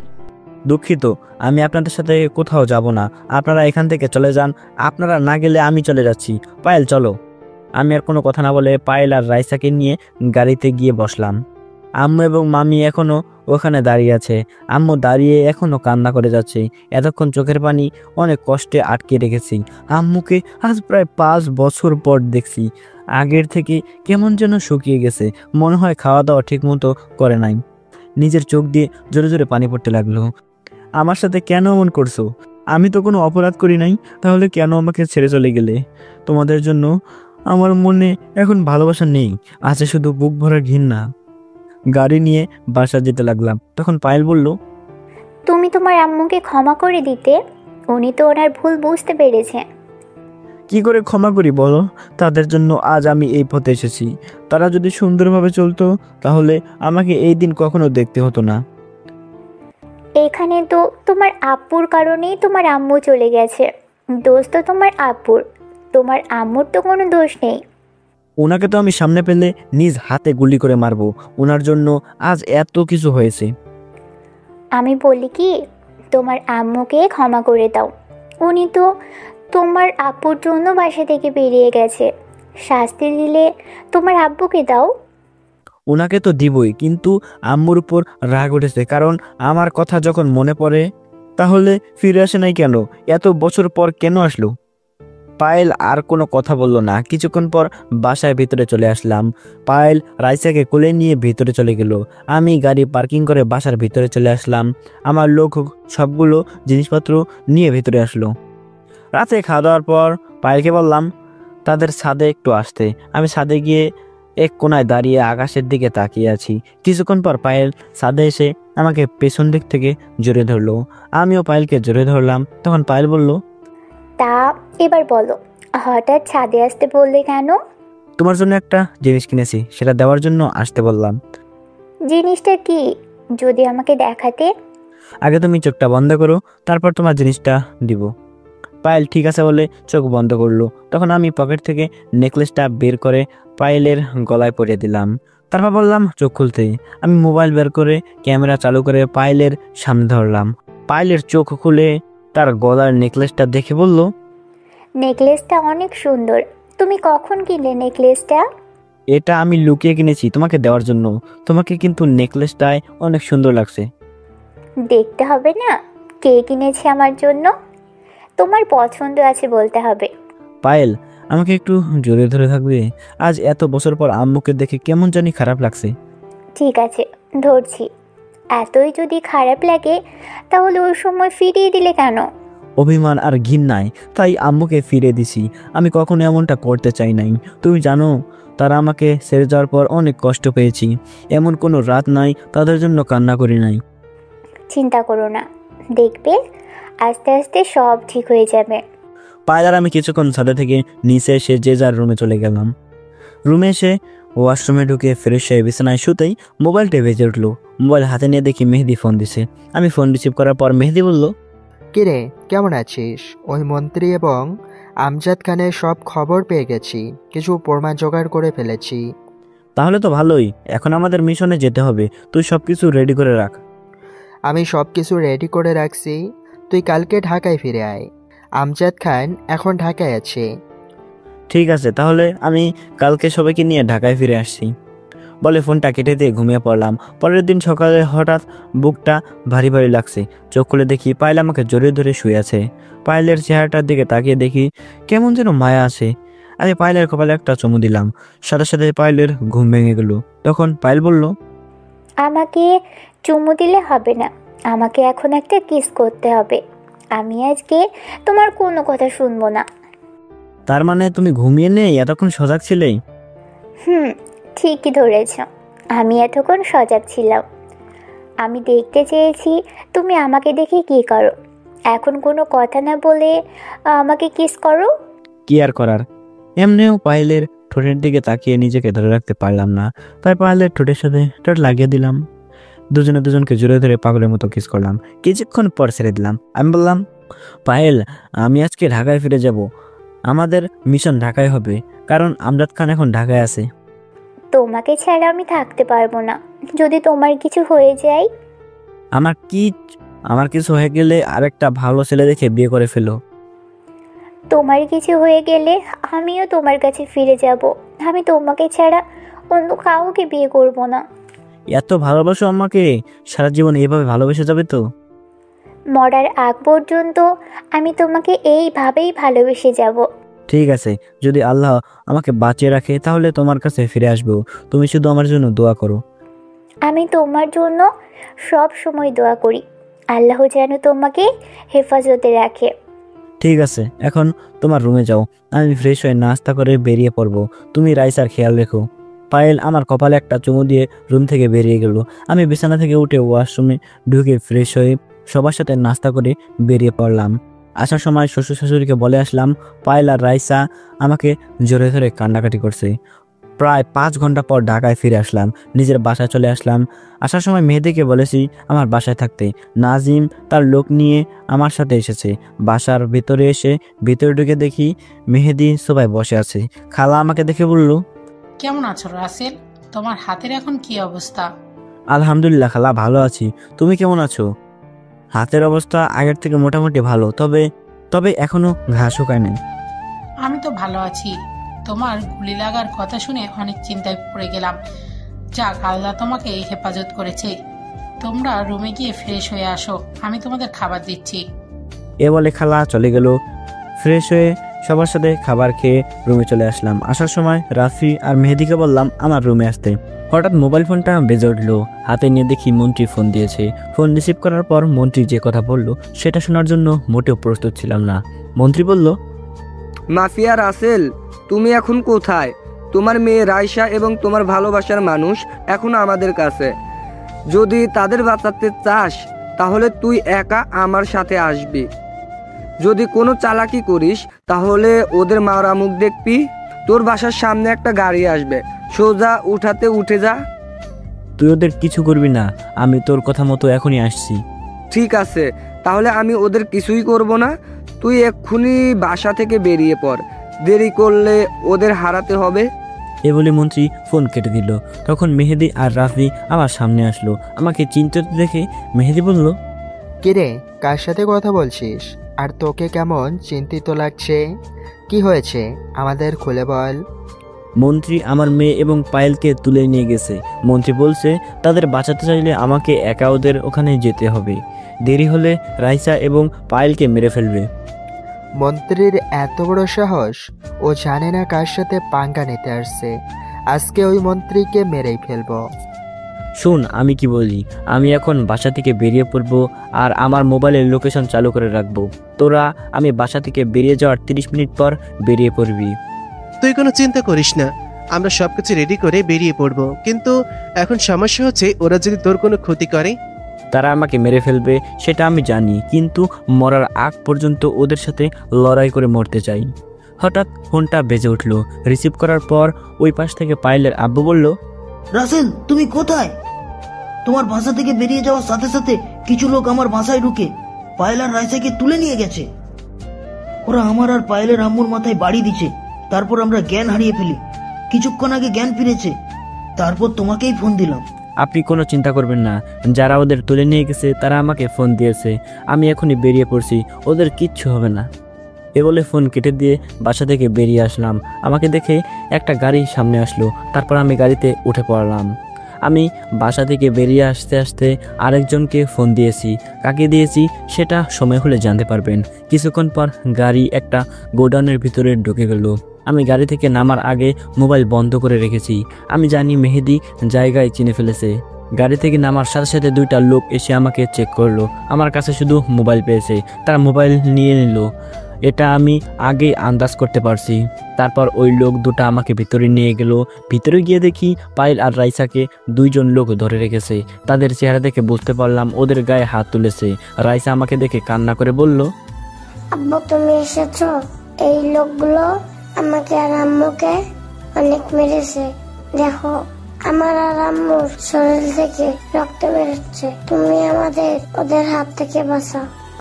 আম্মু তোমার কিচ্ছু হবে না, আব্বু এসে গেছি, এখন তোমরা বাসা যেতে পারবে। হঠাৎ মন্ত্রী জুনায়েদ এবং সাথে আরেকজন বেরিয়ে সামনে আসলো। মন্ত্রী আর জুনায়েদ বাদে আরেকজনকে দেখে মোটেও প্রস্তুত ছিলাম না আমি। ওনাকে দেখে মাথা গরম হয়ে গেল। তিনি আর কেউ নয়, আমার বাবা আমজাদ খান।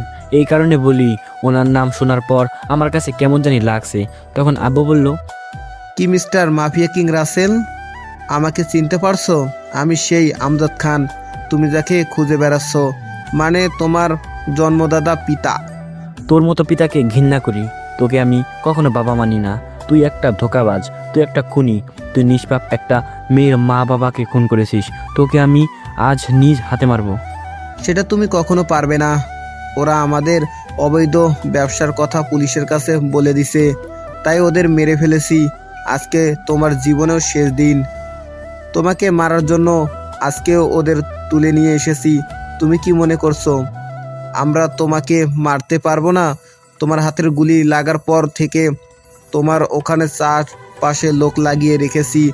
পরে তুমি যখন ঢাকায় ফিরে এসেছো তখন আমার লোকগুলোকে বললাম তোমার ভালোবাসা এবং তোমার মেয়েকে তুলে আনতে। এখন তোকে আমি নিজ হাতে মারবো। আব্বুর কথা শুনে মন্ত্রী বলল, না আমজাদ খান, ওকে আমি নিজ হাতে মারবো।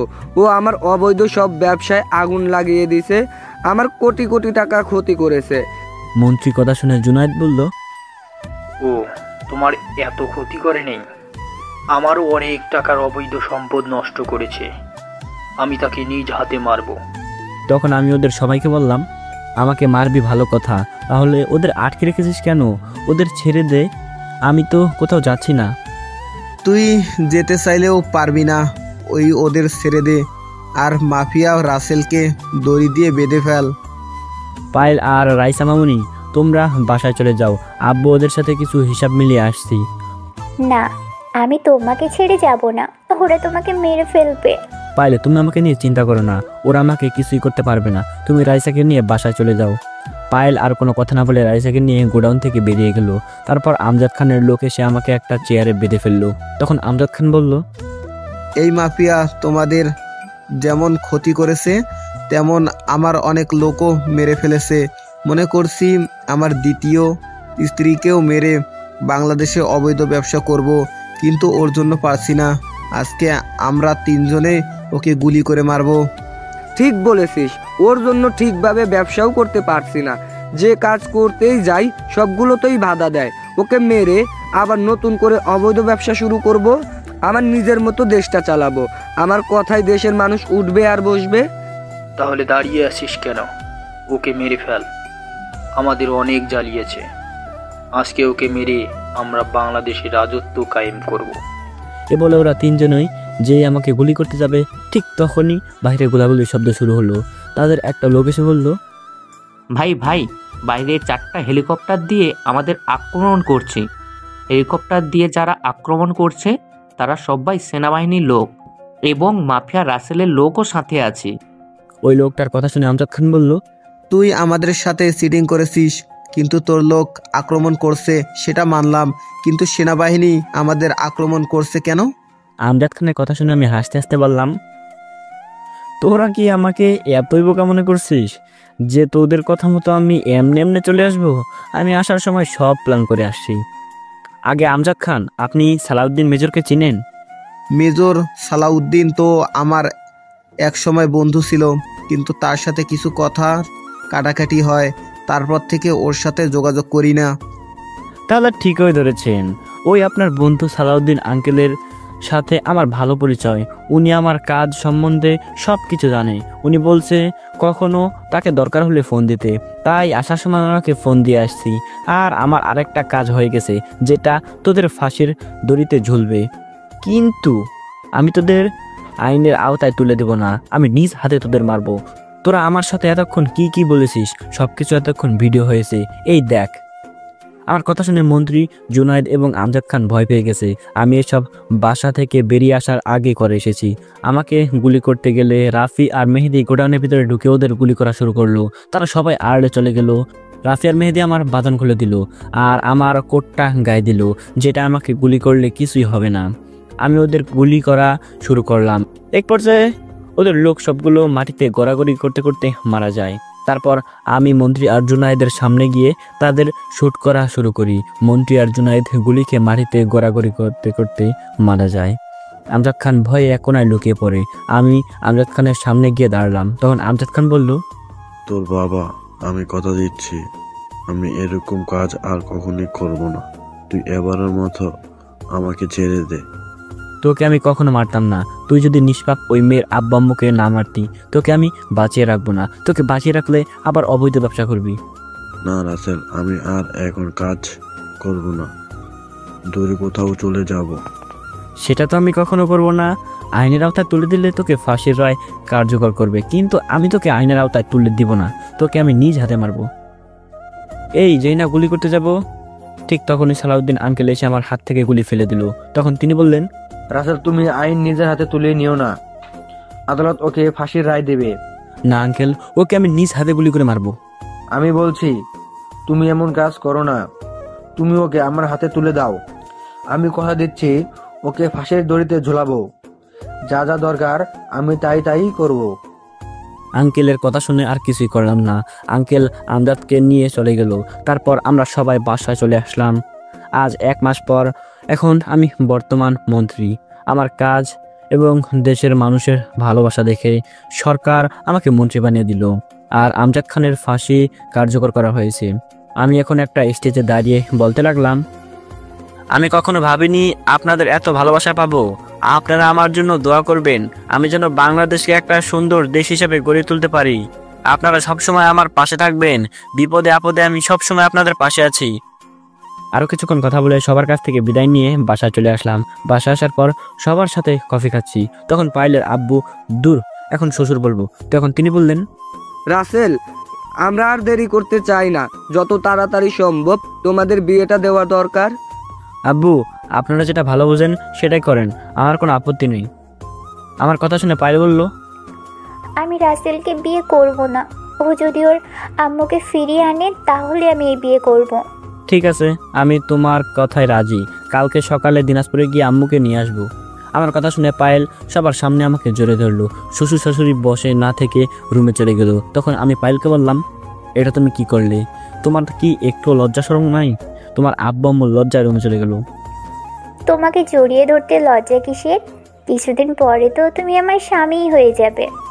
হয়েছে, এখন রুমে যাও, আমার হাতে কিছু কাজ আছে, আমাকে একটু কাজগুলো করতে দাও। পায়েল ঠিক আছে বলে রুমে চলে গেল। আমি বসে বসে হাতের কাজগুলো করতে লাগলাম। দেখতে দেখতে আমাদের বিয়েটা হয়ে গেল। বিয়েতে সব মন্ত্রীরা এসেছে। আম্মুকে পরের দিন বাসায় নিয়ে এসেছি, সাথে মামা মামিকে ক্ষমা করে দিয়েছি। বিয়েটা ঢাকায় কমিউনিটি সেন্টারে হয়েছে। রাফি আর মেহেদি সব সময় আমার সাথে থাকে, আর আমার সবগুলো লোককে বিভিন্ন কাজে লাগিয়ে দিছি। রাফি আর মেহেদি আমাকে জোর করে বাসা ঘরে ঢুকে দিল। ভেতরে ঢুকে আমি তো অবাক, দেখি বিছানায় মা মেয়ে বসে গল্প করছে। আমাকে দেখে রাইসা বলল, আব্বু তুমি এসেছো, আজকে আমি অনেক খুশি। আমার মামুনি কেবে।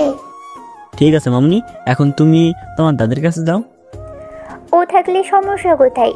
আমি রাইসাকে যেতে দেব না। না আম্মু, আজকে তোমাদের সাথে আমি থাকবো না, আমি দাদির কাছে থাকবো। দাদির রুমে একা একা থাকি। ঠিক বলছো মামুনি, তুমি তোমার দাদির কাছে যাও। রাইসা আর কোনো কথা না বলে রুম থেকে বেরিয়ে গেল। আমি দরজা বন্ধ করে বিছানার কাছে গেলাম। তখন পায়েল বলল, তুমি বিছানায় উঠবে না, আগে তোমার পা ধরে সালাম করব। এই বলে পায়েল বিছানা থেকে নেমে আমার পা ধরে সালাম করতে আসলে আমি তাকে বুকে জড়িয়ে নিলাম। তখন আমি বললাম, এই পাগলি, তোমার স্থান পায় না, তোমার স্থান আমার বুকে। এভাবে সারা জীবন আগলে রাখবে তো? কখনো ছেড়ে যাবে না তো? তুমি যদি আমাকে ছেড়ে যাও তাহলে আমি বাঁচবো না। আর একবার মরার কথা বললে মাথা ফাটিয়ে দেব। আমার এমন সুন্দরী বউ ছেড়ে আমি কোথাও যাব না। ঠিক আছে, এখন কথা না বলে অজু করে আসো, দুজনে 2 রাকাত নফল নামাজ আদায় করব। আমি আর কোনো কথা না বলে ওয়াশরুমে ঢুকে অজু করে আসলাম। আমার সাথে পায়েলও অজু করে আসছে। দুজনে 2 রাকাত নফল নামাজ আদায় করলাম। তারপর পায়েলকে কোলে করে বিছানায় বসালাম। আমি পায়েলের শরীর থেকে ঘনা খুলতে লাগলাম। ঘনা খুলে পায়েলকে বিছানায় শুয়ে দিয়ে ওর উপরে শরীরে গিজ করতে লাগলাম। পায়েলের ঠোঁটের সাথে ঠোঁট লাগিয়ে গিজ করতে লাগলাম। আস্তে আস্তে পায়েলের শরীর আর দেখা লাগবে না, অনেক দেখছেন, সবাই আমাদের জন্য দোয়া করবেন। এখন আমি দেশের কাজের জন্য দেশে এবং দেশের বাইরে বিজি। পায়েলের আম্মু, পায়েল আর রাইসা সবসময় খেয়াল রাখে। খুব সুন্দরভাবে চলছে আমাদের জীবনযাপন।